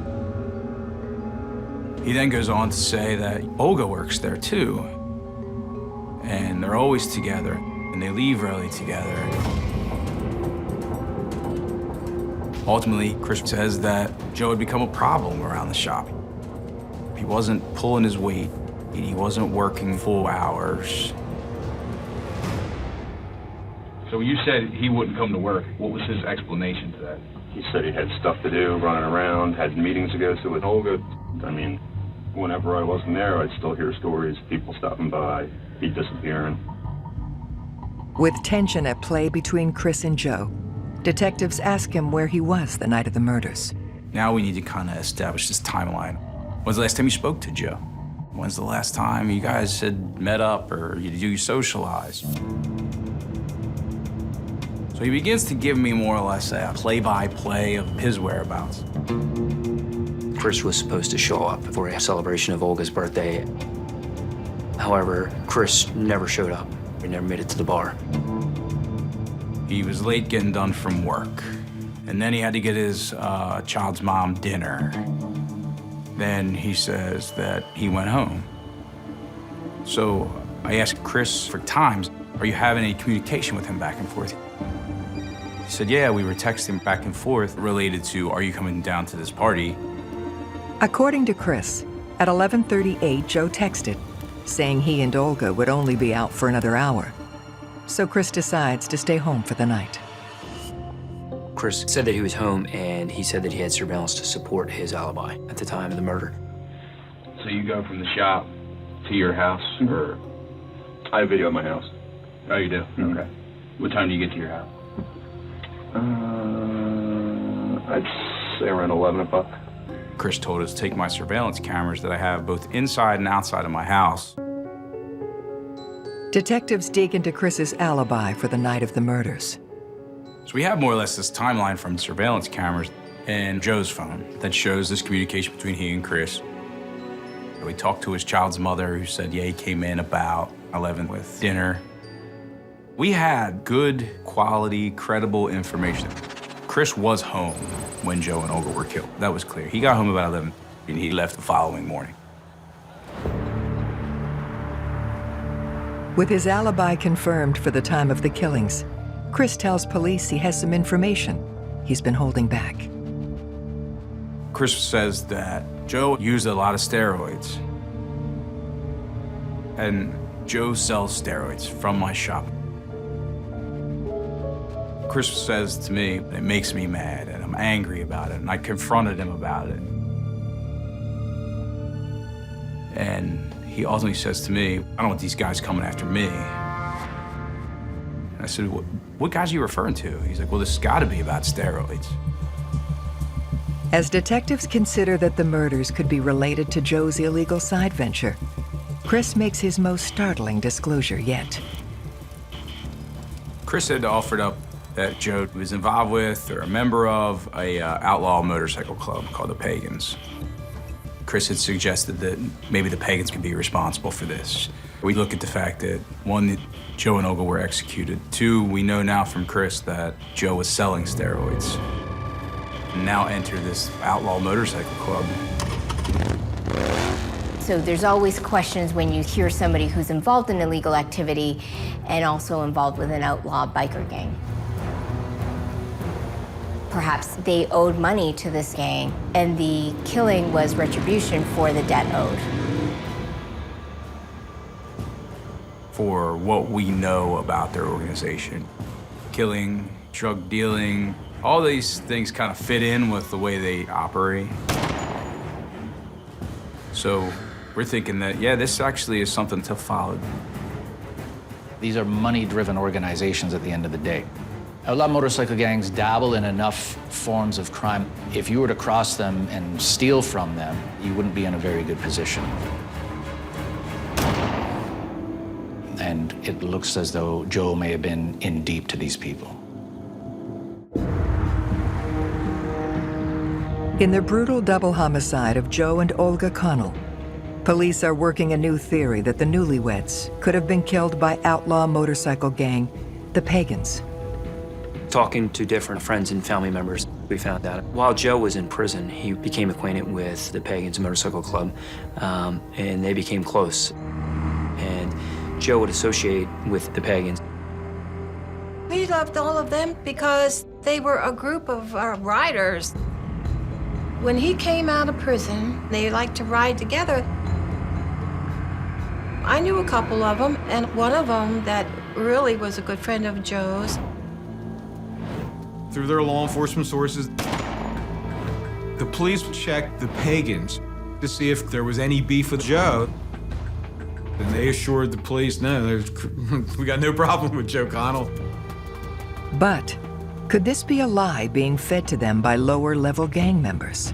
We were able to get in touch with a member of that club who held an authoritative type position. He reiterated to us that Joe was a friend of several of the members there, but that they had nothing to do with his death, that they were as taken aback by it as everyone else. So we were able to close the book on that, at least for the time being. With the Pagans' lead eliminated, the investigation into the double homicide of Joe and Olga Connell hits a wall. People that live in Wilmington and around Wilmington were worried about all these shootings. 2 people ended up dead in front of their condo building, and these killers were still walking the streets. There's the pressure you put on yourself, and also the pressure from these external factors when it comes to narrowing down the suspect. We're working through these theories that we have. So eventually, one of these is going to lead to something. This is really where commitment and staying focused and having a homicide team that mutually trusts each other is so important. At the end of the day, you are working for the victim and the victim's families. Police widen the scope of their investigation, looking at anyone in the Connells' lives they may have missed who had motive to want them dead. We also sent out a media request saying, hey, anything you guys know about these people, can you please call us? And we were getting anonymous tips about a guy named Harry. He knew Joe. He would be up at CNS Automotive, Chris and Joe's auto shop from time to time. Searching Harry's name in their database, detectives discover he has a long rap sheet. Harry Cook does have, in fact, a history with criminal activity. And also, he lives really close to the scene of these homicides. So we focus our attention on him. With Harry in their crosshairs, police haul him down to the station for questioning. It started off a little adversarial, and Harry Cook tells us, I'm not speaking to you. We need to figure out what's happening and figure out his whereabouts around the time of this homicide. We ultimately end up with a search warrant at his house and his phone records. But there's nothing that's really out of the ordinary. The search doesn't turn up anything connected to the murders. Looking for information, investigators question Harry's girlfriend. And she says, look, I don't really know a lot about Harry's business dealings, but I do know on the day that Joe and Olga were killed, Harry was in Pittsburgh. He went up there with some friends to watch a Steelers game. So we trekked up to Pittsburgh, found him on video, and realized, okay, this guy has this alibi. Once Harry is cleared as a suspect, he agrees to cooperate with detectives. He was really forthcoming with information about what he knew. He told us that he was an investor in CNS Automotive. He invested over $150,000 into that business. He told the police, Chris is always looking for partners to put cash infusion into the shop. His father had put $325,000 into the business. Detectives question why Chris Rivers, who's running a successful business, would be in need of so much cash. Harry said that Chris was blowing through money because he was buying drugs. He's spending, by some accounts, like $4,000 a week just on prescription painkillers. He was doing a lot of them. 100 oxycodone pills like twice a week, and sometimes cocaine. So Chris had a very expensive drug habit, and he had a habit of not paying his bills. He had debts, and he owed a lot of people a lot of money. He always told everyone what Joe Connell was spending everything, living lavishly, going out to eat, buying expensive Mercedes. Where in actuality, Chris Rivers was the one spending all the money. As investigators comb through the automotive shop's financials, they make a crucial new discovery. We found out there was a large insurance policy that Chris and Joe Connell placed on one another for the business. So they essentially insured one another. If something happened to one, the other would be paid. The life insurance policy that Chris Rivers had on Joe Connell was for $1 million. Chris is reported to have a significant debt. It's possible that he could resort to desperate measures in an effort to pay this debt or to obtain even more financial resources. It certainly wouldn't be beyond the realm of possibility for somebody to kill to obtain that money. Police can now see a clear motive for Chris to kill his partner, Joe: money. Harry said that several months before, Chris was visibly upset. He'd been crying, he was angry, and he went on about how Joe was taking money and Chris couldn't pay the mortgage and he couldn't buy food for his kid, and kind of like doom and gloom. Chris had been bad-mouthing Joe a lot. Then Harry says that Chris makes this really odd comment to him. He says, "I'm just gonna have Joe killed." After a series of false starts and dead ends, investigators circle back to a previous suspect in Olga and Joe Connell's murder: Joe's business partner, Chris Rivers. Chris Rivers was interesting because there was money and greed, drugs, but we have good information that he is at home when the homicide happens. You always have to keep that in your mind, that I don't want to get too far down this rabbit hole when we should be over here, looking at other possibilities. Looking for evidence connecting Chris to the Connells murders, police conduct a search of Joe and Chris's automotive shop. We find steroids in the shop. And then Chris comes back to our police station. Chris Rivers described the steroids that were at the shop as being Joe's. He specifically told us that they were there. And he said, I told him to get that stuff out of the shop, but he keeps selling it. And the decision been made amongst us that we're gonna charge Chris with the possession of these steroids that were in his shop. So I inform him of that, and he requests an attorney and says, I'm not talking to you anymore. With Chris refusing to talk, investigators subpoena his cell phone records. They uncover calls and text messages deleted around the time of the Connells murder. We have Chris's call detail records, who he was calling, who he was texting.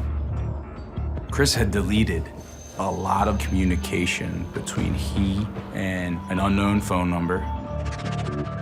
We learned that that number is associated with a guy named Joshua Bay.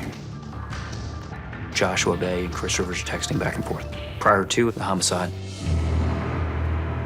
Digging into Joshua Bay's background, investigators learn he has a checkered past. He's a felon who had gun convictions. Most recently, he was on probation for passing counterfeit $100 bills at the casino south of Wilmington. When you look at the cases in which he was involved in, he always made some sort of deal. He always offered up some sort of information to help him. And we thought maybe that would be beneficial to us. Detectives haul Joshua Bay down to the station for questioning. The first time I talked to Josh, I just want to know, hey man, how do you know Chris Rivers? Do you know Chris Rivers? You know, we couldn't even get past that. No, I have no idea who he is. Then he said, oh, he's my mechanic. Okay, why were you talking to him at 11 o'clock at night on the 21st? I must have butt dialed him. So they go to Bay. Well, why did you call him several times the night of this murder? And he called you too. Bay comes back and has another story. So the police say, well, no, that's not true either, is it? He essentially lied repeatedly to Sergeant Leonard during that interview. And he was charged with providing a false statement. And he admits that he sells Chris pills and sometimes cocaine. Believing Chris and Joshua were working together, investigators dig into Joshua's phone records, looking for evidence of a conspiracy. On the night of the murder, you see Chris Rivers communicating with Josh Bay, and then Josh Bay in turn communicating with someone else. And that number came back to a guy named Dominique Benson. Dominique was known to law enforcement and to other people around Wilmington as being a contract hitman. Investigators also learned that the hitman Dominique often worked with another man named Aaron Thompson. He said there are 2 paid assassins that will do hits for $10,000 apiece. And he had named Benson and Thompson as these guys. Working to establish there was a conspiracy to kill the Connells, investigators also searched through Dominique Benson's phone records. We found this communication between all these people that we're talking about up to this point. Joe, Chris, Josh, Dominique, is all linear. You see that after Joe talks to Chris, and Chris talks to Josh, Josh talks to Dom. Dom then calls the guy named Aaron Thompson. The information was all starting to kind of come together, but it all hinged upon Josh putting context to this conversation. The only person that sat right in the middle of all this was Joshua Bay. He'd be able to tie the front and the back end together for us. But Josh isn't moving on his position that he does not have any information to offer. So we're dead in the water from this point forward unless Joshua Bay can provide us some information. Investigators suspect Olga and Joe Connell were killed in a conspiracy, masterminded by Joe's business partner, Chris Rivers, to collect on a $1 million life insurance policy. Rivers' acquaintance, Joshua Bay, is key to cracking the case, but police can't get him to talk. Frequently, the low-hanging fruit, or in this case, somebody in the middle, if you can get to them first, you can work the chain of the conspiracy up from there. So we are preparing for Josh Bay providing a false statement to law enforcement trial. Sergeant President and I went up to the courthouse to process Josh on his arrest warrant. At the courthouse, Josh offered us basically a full confession in what his involvement was in this entire incident. Josh finally collapses and gives in to what we call death by 1,000 cuts. The investigators in this case were relentless, and ultimately that proved to be too much for this guy. When detectives question Joshua Bay, he says to understand his role in Joe and Olga's murders, he has to go back to when he met Chris.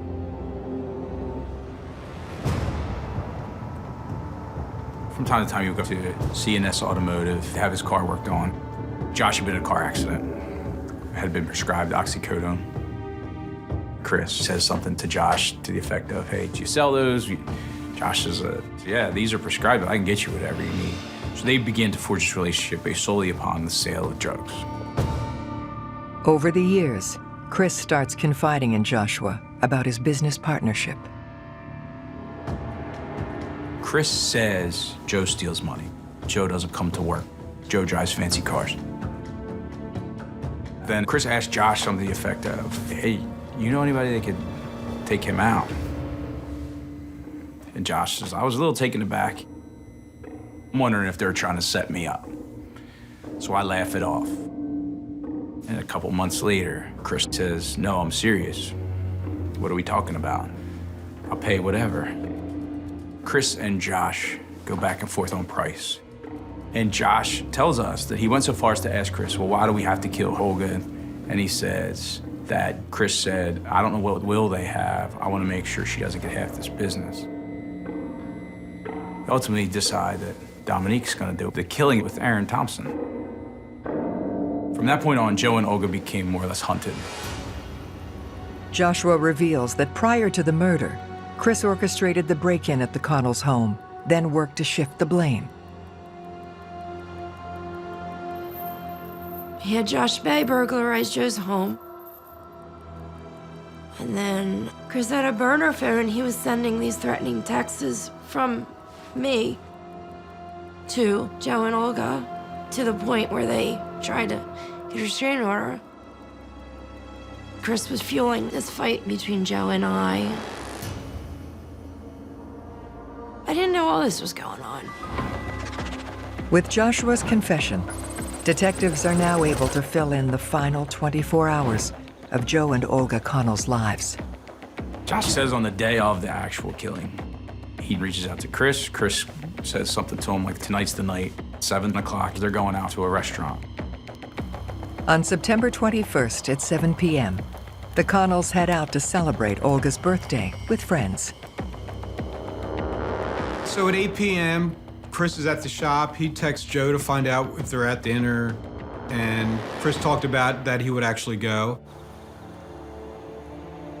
But then at 11, Chris arrived home with his food for his girlfriend. At 11:38, Joe texts and says, look, we're gonna stay about another hour. We're having a good time.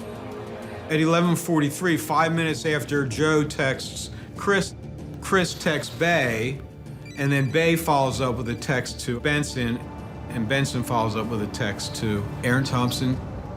So they're all on the same page before the murders. Olga and Joe leave the restaurant at 1 a.m. and head straight home. At 1:15, they arrive home. They walk up to the door.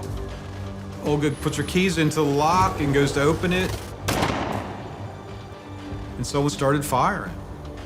Joe tried to take off. Someone ran after him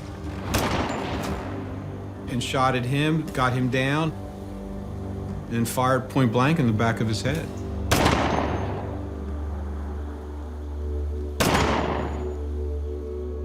That was horrible. He died hating me. Yep. It's the worst. My family really believed for a long time that I had something to do with this. That really hurts me. It was awful. Chris had all of us fooled. At the end, he took the heart of our family away from us. Joshua Bay, the middleman, pleads guilty to conspiracy and is sentenced to 5 years. Hitman Aaron Thompson is convicted of 2 counts of first-degree murder. He's sentenced to 2 life sentences, plus 45 years. His partner, Dominique Benson, receives 5 years for conspiracy. These guys were foolish enough to use their own phones. But thankfully for us, they did, because taking the evidence that we have and meshing them into this timeline, we were able to push the whole thing together and see it through to successful prosecution. Finally, mastermind Chris Rivers is convicted of conspiracy and 2 counts of first-degree murder. He's sentenced to 2 life sentences, plus 50 years. This crime, I think, speaks to, number 1, the psychopathic undercurrent that was driving him. But number 2, entitlement and greed. And there's really no other way to slice it. I want people to remember Joe and Olga and about the tragedy that happened to them and how horrific it was. It was a massacre. I want everybody to know that the type of person that created this murder is a devil. It's good to know that there's some sort of closure for their family. It's not hanging unsolved, but it'll never heal the wound of it all. When you love somebody, make sure you tell them you love them. Make up with everybody. Don't go to sleep angry. You might never get the chance again. You know, to tell them you love them. That's a hard thing to deal with. Kelly and I are very close now. Went through a whole lot, and thank God. But we missed everything about Joe and Olga.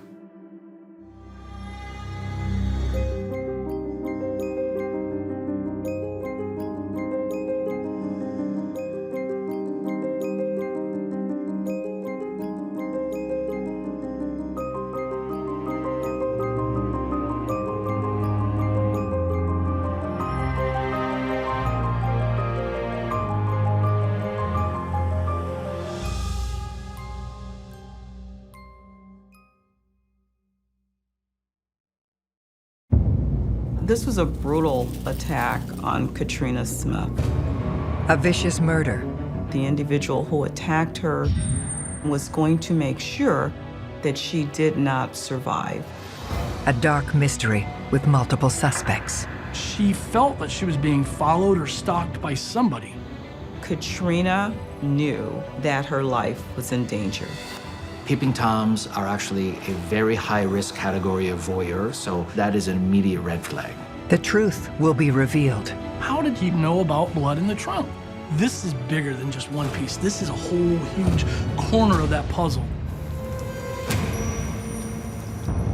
Every day in North America, dozens of people are murdered. The key to solving the toughest of these homicides lies in the final 24 hours of the victim's life. To crack the case, detectives must reconstruct that critical timeline. The minutes and hours containing evidence that can help unlock the mystery and catch the killer.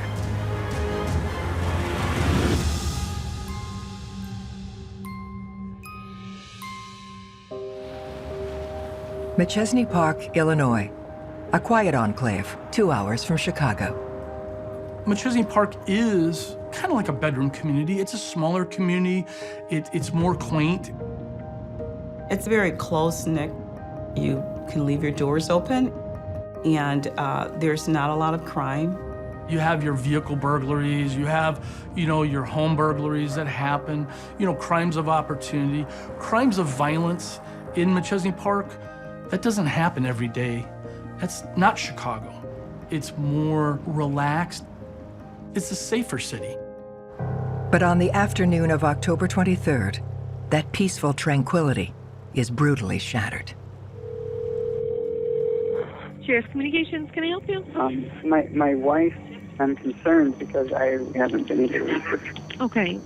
We had a frantic, distraught, worried husband, Todd Smith. He reports that his wife is disappeared. You haven't been able to reach your wife? Right. What's your wife's name? Katrina. He had seen her the night before. And now all of a sudden, he's very concerned because she hasn't contacted him. She hasn't answered the phone, and he doesn't know what's happened to her. The missing woman is 30-year-old Katrina Smith.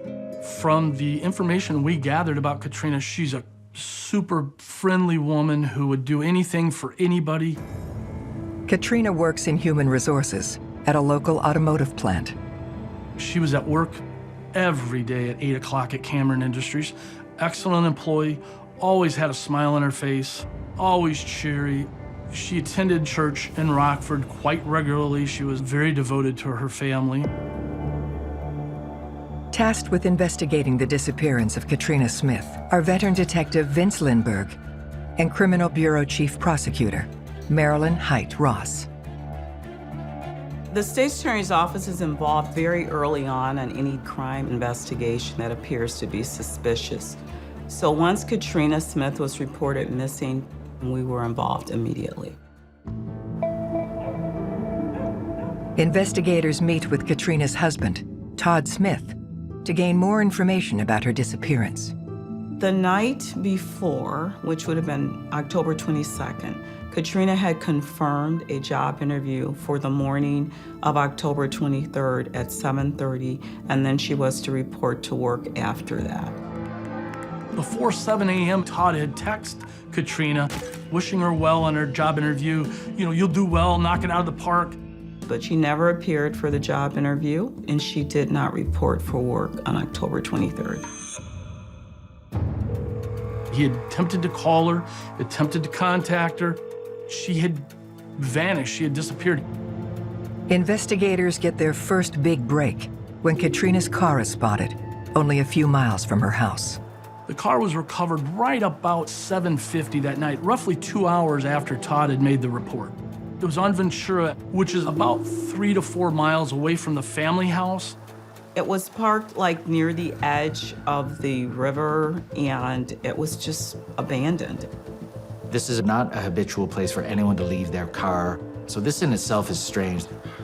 If it's someone who might have attacked her and wanted her vehicle, we suspect that the vehicle would have been moved from the Winnebago County area, and it had not been moved. So we were suspicious then that she was probably not alive. I mean, this is a girl who is, by every definition, just a fantastic, solid family woman who has a solid job, a career that she's looking to improve. So what we're thinking now is something suspicious, something foul had happened to Katrina. To solve the mystery, investigators will need to piece together the last 24 hours of her life. It's a puzzle, and each piece you have to see where it fits to make a story, to make a case. So timeline is everything. But with no sign of Katrina, detectives have their work cut out for them. There's forensic evidence that you can obtain from your victim, which will narrow your timeline. Without a crime scene, we just don't know. We're still kind of shooting in the dark here. The community of Machesney Park bands together to help find Katrina Smith. Hundreds of people literally come out from the community searching everywhere. They were instructed anything that they thought was unusual or suspicious to right away call us, and we would have our crime scene officers come out and gather up that evidence. After hours of searching, authorities find some unsettling items belonging to Katrina. We located her cellular phone, which was found in a bush that was not far from the marital home in the area of the Rock River. We also located her purse, which was found in that same area a short distance away. This is not consistent with someone who just took the day off work and is playing hooky, or someone who has decided to go missing or make themselves disappear. The abandoned vehicle, along with the personal items, are an ominous sign. What I'm thinking is that someone has probably killed Katrina. And I don't think at this point it's someone who was a total stranger, because they left all of her valuables. They didn't take her car, they didn't take her purse. The first person investigators interview is Katrina's husband, Todd, who filed the missing persons report. Todd was distraught. He was so concerned about her. He loved her. They had just taken an anniversary trip and celebrated their 7-year marriage. The partner's the first person that the investigators look at because that's the person that has the most emotional investment into the victim. Whether it's a boyfriend, girlfriend, husband or wife, that's always the person that seems to be the most connected. Todd is cooperative and willing to answer any questions that come his way. I'm asking him, does she have a gambling problem? Todd tells me no. She wouldn't do that.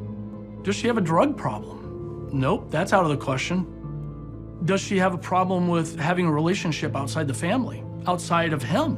Absolutely not. They both supposedly had been cheated on in the past, so that would never come up. That would never be a focus of any problems. Todd explained that to us, that their marriage was excellent. But Katrina has been staying at a friend's condominium, which raises questions for detectives. Why is she staying somewhere else and you're staying at the family home? He indicated that there were no issues in the marriage. Katrina was house sitting for her friend at the condominium, and that everything was fine. Detectives questioned Todd about the last time he saw Katrina. He tells us that Katrina had arrived home at about 6 p.m. He said that she arrived at the home to do laundry because she had a job interview the next morning. Todd had told us that she was very concerned about her appearance for the interview, so she wanted to go out and grab a new outfit. So she left the home at 9:00 p.m. to do some shopping for her job interview. That night, Katrina was planning to sleep at the condo she was looking after. An avid football fan, she was looking forward to the game. She was a Bears fan. She didn't want to miss the game.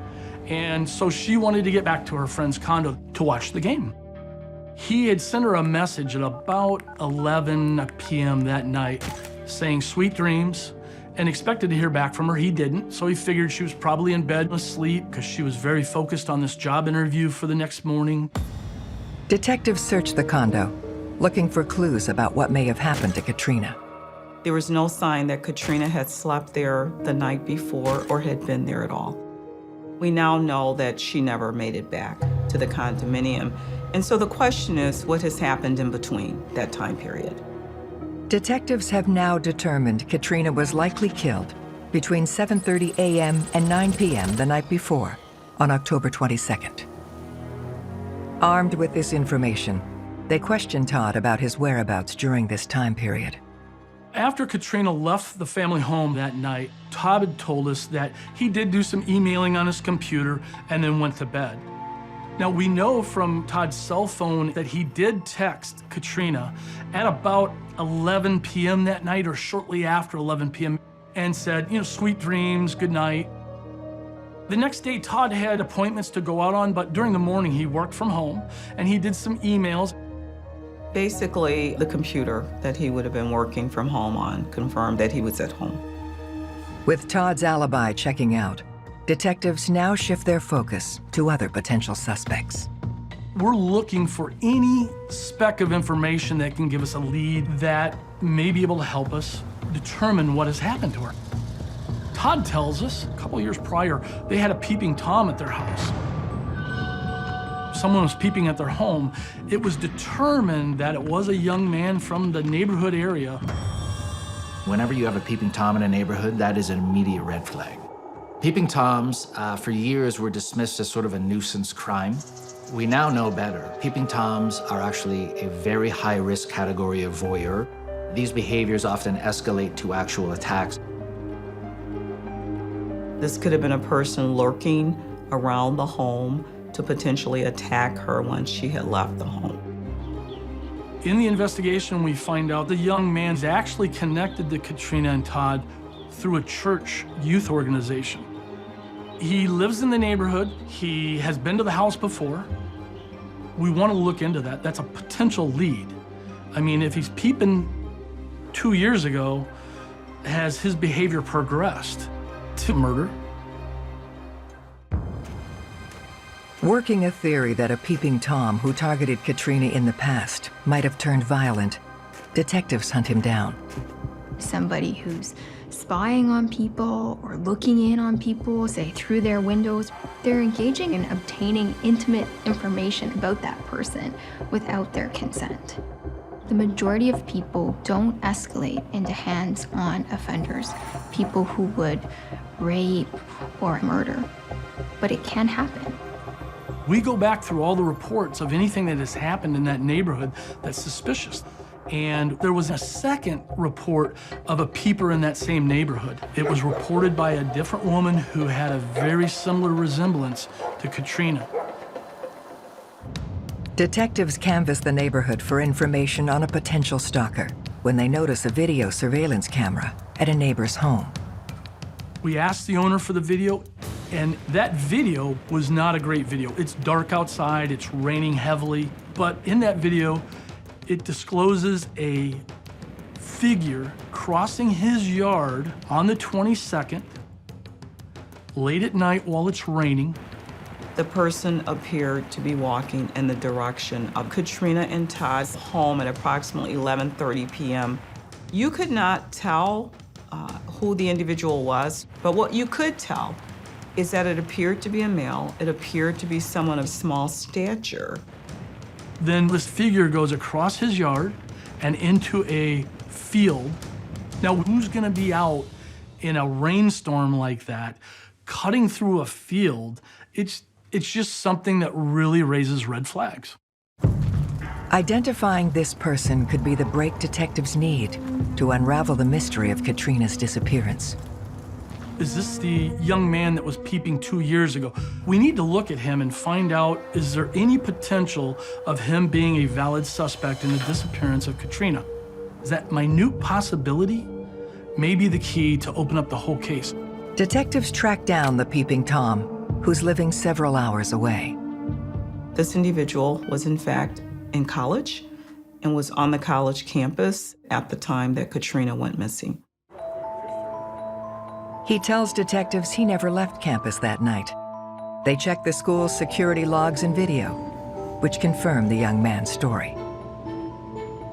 Law enforcement was able to substantiate that he was nowhere near Katrina the night she went missing, nor the marital home. With the peeping Tom theory proving to be a dead end, detectives return to the timeline, hoping it will reveal something new about Katrina Smith's final steps on the day she disappeared. Katrina Smith worked as an HR representative. She had worked in that field for approximately 4 to 5 years. She was very well liked by her coworkers and her supervisors. Christina, her supervisor, had last seen her on October 22nd, that Monday, at approximately 5 p.m. when Katrina had left work.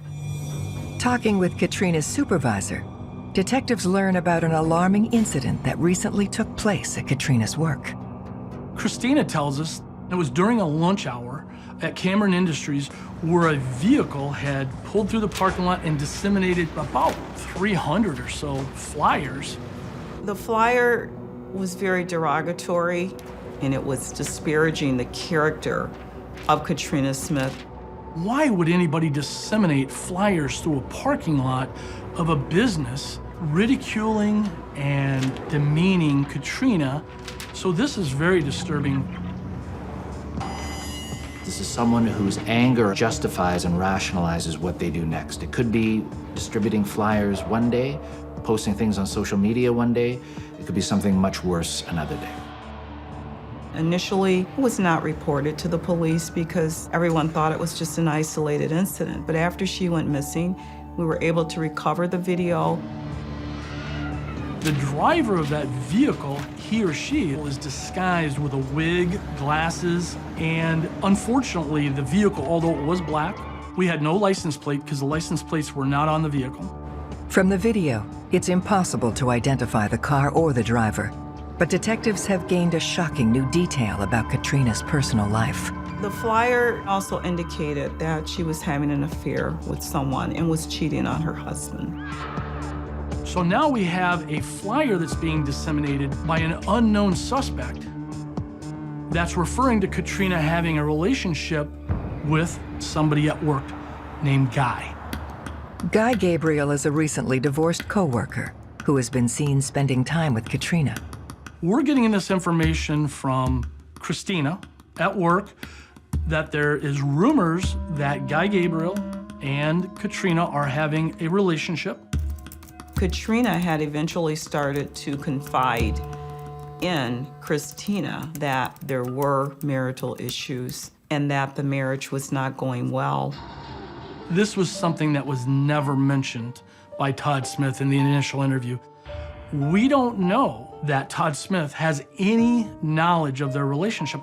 And as a matter of fact, in his statements, he swore that they had gone through some relationship problems in the past and that they would never seek comfort outside the home.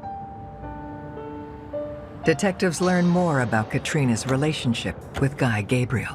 When our crime scene officers ended up diving into Katrina's phone, we confirmed that Guy Gabriel and Katrina were having a romantic relationship. They went out a couple times for lunch a few times and talked, and she shared problems with Guy. But then eventually that relationship became closer. And he had come to the point where their conversations had been about Katrina divorcing Todd Smith. Investigators bring Guy Gabriel into the station for questioning. He was irritated a bit that we wanted a formal interview. They ask him to recount the last time he saw Katrina. Sunday night, which was the 21st, Guy Gabriel and Katrina had stayed together at Kelly's condo. On Monday morning, Guy Gabriel gets up. This is the morning of the 22nd, and he sees her off to work. The next time Guy communicates with Katrina is when she returns to her home that night after work.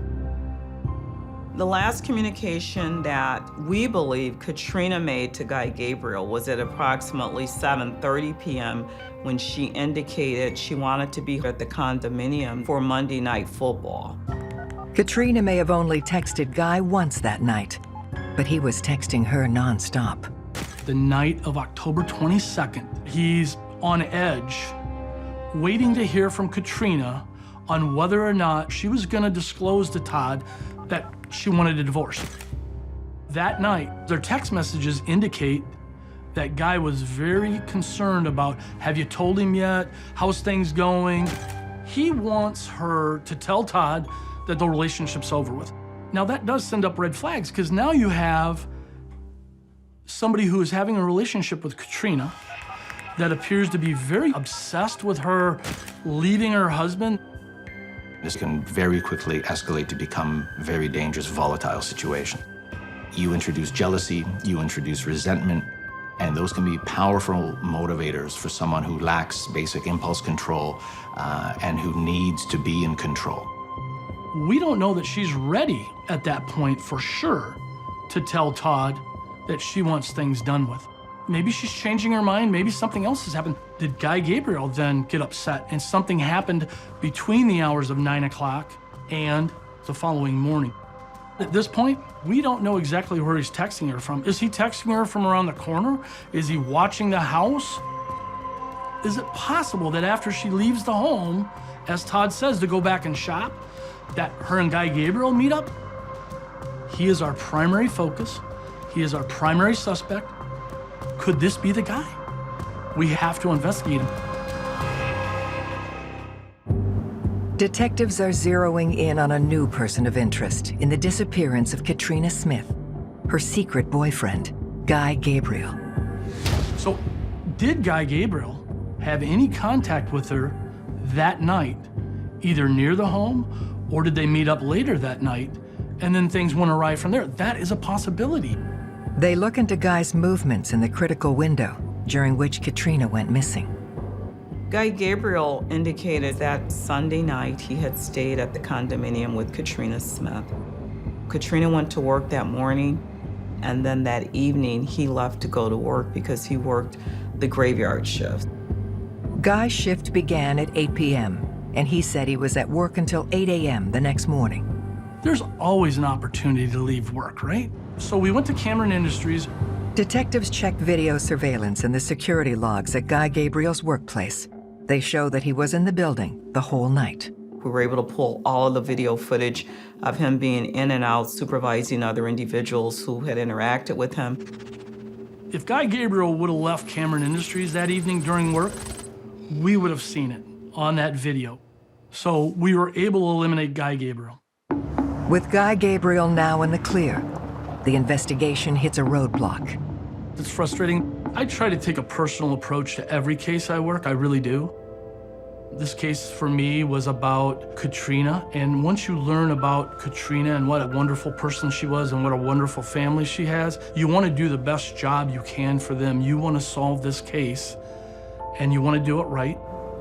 Investigators look to the family for more information regarding Katrina's final movements. Bruce was Katrina's stepfather. He basically raised Katrina with her mom, Vicky. He was with us. He was so concerned about her. Detectives ask Bruce if he knows of anyone who would want to harm Katrina. He tells us that Katrina feels that she's being followed and stalked by somebody. She just didn't know by whom. Katrina was so concerned that she has a conversation with a Verizon employee talking about, is there any way somebody could bug or clone her phone because she feels like somebody's keeping track of her and following her. And then all of a sudden on the 19th, he gets this text from her asking about getting a gun for protection. So, the alarm bells are going off with him. Talk of getting a gun just days before she goes missing suggests Katrina was looking to defend herself. It is apparent that Katrina was in fear of something and that she felt that she was being followed or stalked by somebody. Katrina knew that her life was in danger and in jeopardy. As detectives work to uncover the identity of who could be stalking Katrina, something unusual catches their eye. Every day, people are searching for Katrina. They are searching for evidence. Todd is at the search party scenes, but does not appear to be engaged. Todd is conducting interviews with the local media. There's crying with no tears. It's been horrible. I just wanted to come home. It's just like his emotions weren't genuine. His crocodile tears, his sadness and everything. You know, there's emotion without emotion. And we are seeing this play out before the cameras. For good investigators, gut instincts are honed. This is where investigators need to pay particular attention to the nuances, the micro expressions, as we call them, of potential persons of interest. I'm a detective that watches behavior. Todd's behavior was very inconsistent with somebody that was suffering from a missing wife, a missing loved one. Based on his suspicious behavior, detectives take another look at Todd, now as a potential suspect. Todd had told us the marriage was excellent. He maintained the whole time that they weren't going to get divorced. But when detectives talk to Katrina's friends, they get a different story. October 13th, she went out for a girls' night with her girlfriends.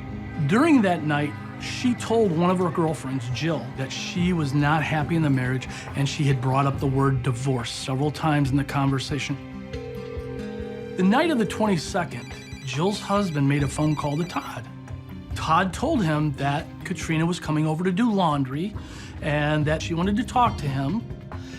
And Jill's husband said, well, that sounds good. Maybe that's good. Todd says, no, I think it's done. I think she's done with me. This tips off detectives that Todd is aware his marriage is in trouble, which is not what he initially told police. The whole time, Todd is telling us the marriage is great, no problems in the marriage, and everything's going well. But Katrina is relaying to her friends, her co-workers, that her marriage isn't good. So the statements that Todd gave us, we're able to pick apart several of those statements as untruths. As detectives become more suspicious of Todd, the forensic results from Katrina's car finally come in. The discovery is shocking. It was pretty much neon lights when the luminol was sprayed into the trunk of the vehicle. We were able to see the outline of a body that had been placed in the trunk of her vehicle. How do you explain blood in a trunk? It was apparent that someone had been placed in that trunk. We believe that blood was Katrina's. Detectives have found Katrina's blood in the trunk of her car. This new evidence is key, revealing more about the disappearance. Katrina had bled out significantly. There was even blood on the bumper of the vehicle, so we know that when she was placed in the vehicle, she was most likely substantially incapacitated. Sometimes you have some, even without a body, evidence of a crime. You have some blood spatter. You have what's called exsanguination, which is blood volume, which in terms of no-body homicides is as close to a smoking gun as you can get. Now we know we have a crime scene at the car, whether it happened there or somewhere else, and the car was just used as transportation to hide, eliminate the body. With suspicion now building around Katrina's husband, Todd, investigators dig into his background. We know that Todd Smith had a business where he was a financial advisor, and this was his own business. It was not as productive and successful as he had portrayed it to be. He was facing a fraud lawsuit in federal court. Katrina was actually the breadwinner in the family, She was the one that paid for the mortgage on the home, that paid all of the bills. Todd's potential motive starts to become crystal clear. We also learned that Todd was very possessive and jealous of Katrina, and the fact that she might now want to move on and get a divorce was very disturbing to Todd. As detectives look deeper into Todd's past, they learn something even more alarming. In the investigation, I ended up speaking with a family member of Todd Smith's, and his name was Justin. Justin was a half-brother to Todd. The story was that at 17 years old, Todd ended up disconnecting a gas line from the stove and ended up blowing up the home in an attempt to kill Justin, his sister, the mom, and the dad. At the time, Todd was sentenced to 30 months probation, and he became permanently estranged from his family. It paints a picture of someone who appears to be a meek and mild individual, but underneath there's a seething pot of anger and jealousy that erupts in a violent manner that could end in someone's death. When we learn more about Todd's past, that he's this troubled, violent, fire-starting teenager, this Jekyll and Hyde character emerged that then casts, I think, further doubt on all of his stories. As detectives uncover Todd's criminal past, they get a phone call that turns the case on its head. Todd is upset. Todd is very upset. And he discusses how upset he is about Katrina's blood being found in the trunk of the vehicle. For detectives, this is a red flag. No one in the sheriff's department has released the information about Katrina's blood being found in the car. He tells us one of Katrina's family members told him about it. So we're talking to the family members. None of them knew anything about it. So how did Todd know about blood in the trunk? Only the killer would know that there would be blood in the trunk. That had not been released to the public. It had not been disclosed to the family members. Now believing Todd likely murdered Katrina, investigators search for physical evidence to tie him to the crime. We searched the computers and we were able to find remnants of this disparaging flyer that had been distributed at Katrina's workplace before she went missing. Now, how does that flyer, outlining a relationship, very rudely might I ask, between Guy and Katrina, how does that flyer end up on his computer? Did Katrina put it there? No. Who's the only other person that could have authored that on his laptop? Him? The individual distributing the flyers in disguise, in fact, ended up being Todd. Todd did everything he could to try to erase everything, but he doesn't realize that a computer keeps secrets, even when you try to delete them. Todd passing out these types of flyers and trying to degrade, humiliate Katrina is horrible enough in itself. This, in my mind, has violent motivation as well. When investigators comb through Todd's computer, it yields even more clues. We also discover a tracking software, which coincides with a small box that one of our detectives located and right away identified it as some kind of housing for a tracker. Before she disappeared, Katrina believed she was being followed, and she was right. Todd had been tracking her every move.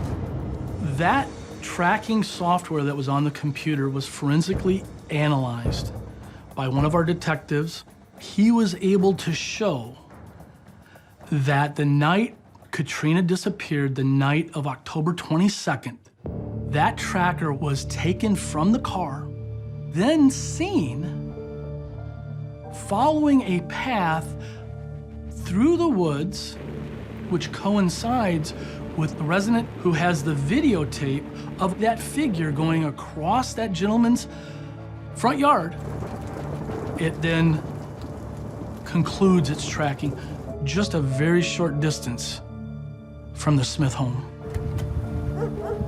What we believe Todd did was after he had dumped her car, he removed the tracking device, but he thought it was off and it was not. This is that huge piece of the puzzle. This is bigger than just one piece. This is a whole huge corner of that puzzle. Katrina's husband, Todd, has become the prime suspect in her murder. Detectives bring him in for questioning and confront him about what they've discovered. I confront him with the flyers. I confront him with the marriage. I confront him with the track stick. I confront him with everything. His response was to ignore those confrontations. He didn't say a word. He didn't respond to my accusations. If you were being accused of murder and didn't do it, wouldn't you come back at me? He didn't do that. He just sat there. And then at the very end, he said, "Didn't do it? I want a lawyer." And then he pointed up at the camera and said, "I want a lawyer." And he was screaming. He was so upset. Detectives have linked Todd Smith to his wife's murder, but they still don't arrest him. They have nearly all the circumstantial evidence they need, but they hold out and stay focused, looking for that final piece to close the circle. Good evidence often can mean the difference between making an arrest and someone being acquitted at trial, and making an arrest and making sure that person never gets out. Then on November 9th, 3 weeks after Katrina Smith went missing, investigators get the break they've been looking for. An off-duty firefighter noticed what appeared to be something in the water that shouldn't be there. Unfortunately, through that investigation and through that autopsy, we were able to determine it was Katrina Smith. Individuals always think that when they toss a body in the river that they get rid of evidence, but they really do not. I knew eventually Katrina would surface and her body would be able to tell me how she died and how she spent the last minutes of her life. Katrina's body is badly decomposed, but the coroner declares the cause of death as blunt force trauma to the head. She was probably most likely struck from behind, and defensive wounds on her forearms would have indicated an attempt to protect herself. The type of weapon that would cause those types of injuries is some kind of cylindrical object. We were able to determine from the evidence that that cylindrical object was more than likely a pipe or a bat. This was a brutal attack on Katrina Smith. The attack showed that the individual who attacked her was very aggressive, was very emotional, and was going to make sure that she did not survive the attack. Detectives searched the Smith home, looking for the murder weapon. The bat was found during the execution of one of the search warrants in the garage in a corner. The testing of the bat showed that there was presence of human blood in different areas of the bat. It ended up being Katrina's blood. Luminol is sprayed throughout the garage where the murder weapon was found. Crime scene saw what they believed was evidence that a large amount of blood had been cleaned up from the area. We could see that the place that she was killed was in the garage. They finally have the physical evidence proving Todd killed his wife. We believe that Todd took his marriage vows literally, till death do us part. And his motive in killing Katrina was to maintain her as his wife forever. Investigators are now able to complete the picture of what they believe happened to Katrina Smith in the final 24 hours of her life. October 22nd, she went to work at approximately 8 a.m. She got off work at approximately 5:30 p.m. She got to the family residence at about 6 p.m., where she started her laundry for her job interview the following morning at 7:30. That night, Katrina tells Todd she wants a divorce. Todd is pressuring her to stay in the marriage and not to seek a divorce. Investigators determined that Guy Gabriel was trying to help Katrina. We believe that she is looking for someone to support her in her decision to end the marriage. Guy is providing her that support through their text messages that night. We believe what happened next is when she got ready to leave the home and go back to the condo, Todd was very upset. We believe that when she is leaving the home, Todd struck Katrina to the back of the head with a bat. She then attempts to protect her head by putting up her arms, which shows linear marks that fit the shape of the bat, as he continued to beat her repeatedly.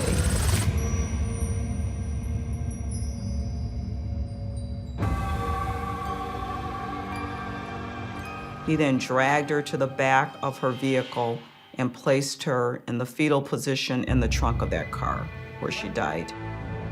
We believe that Todd drove Katrina's body to the bridge shortly after 11. He dumped Katrina's body into the river. He then proceeded to drive the car to Ventura and Obispo, where he ditched the car. Then at 11:24, we have a text from Todd to Katrina's phone that says, "Sweet dreams, good night." But Todd sent that text to his wife after he killed her. The last text message he sent to her was a signal of, you know what, you will forever be my wife. You will die my wife. Todd Smith is your classic sociopath in that he has these malignant impulse control issues. The sociopath can pretend to conform now and again, but whether it's provocation or just something they see as belonging to them, they will take it and they will use whatever force they have to.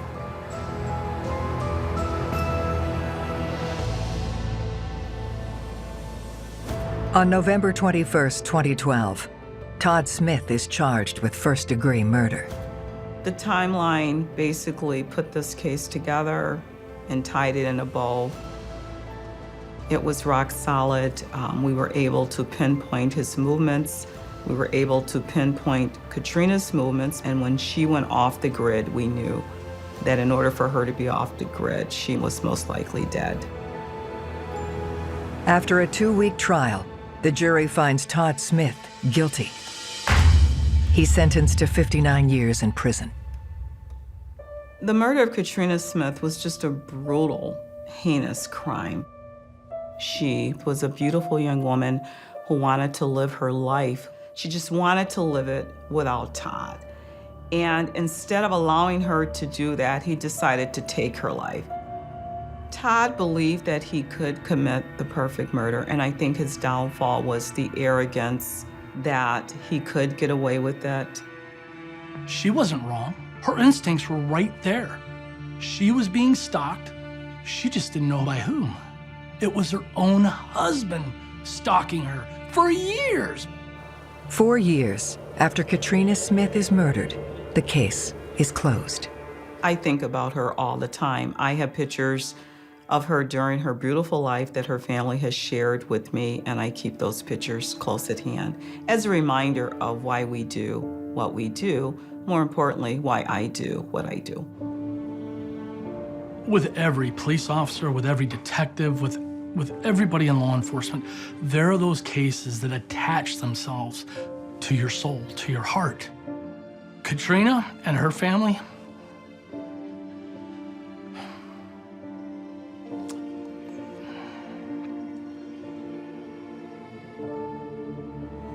they have permanently attached themselves to my heart.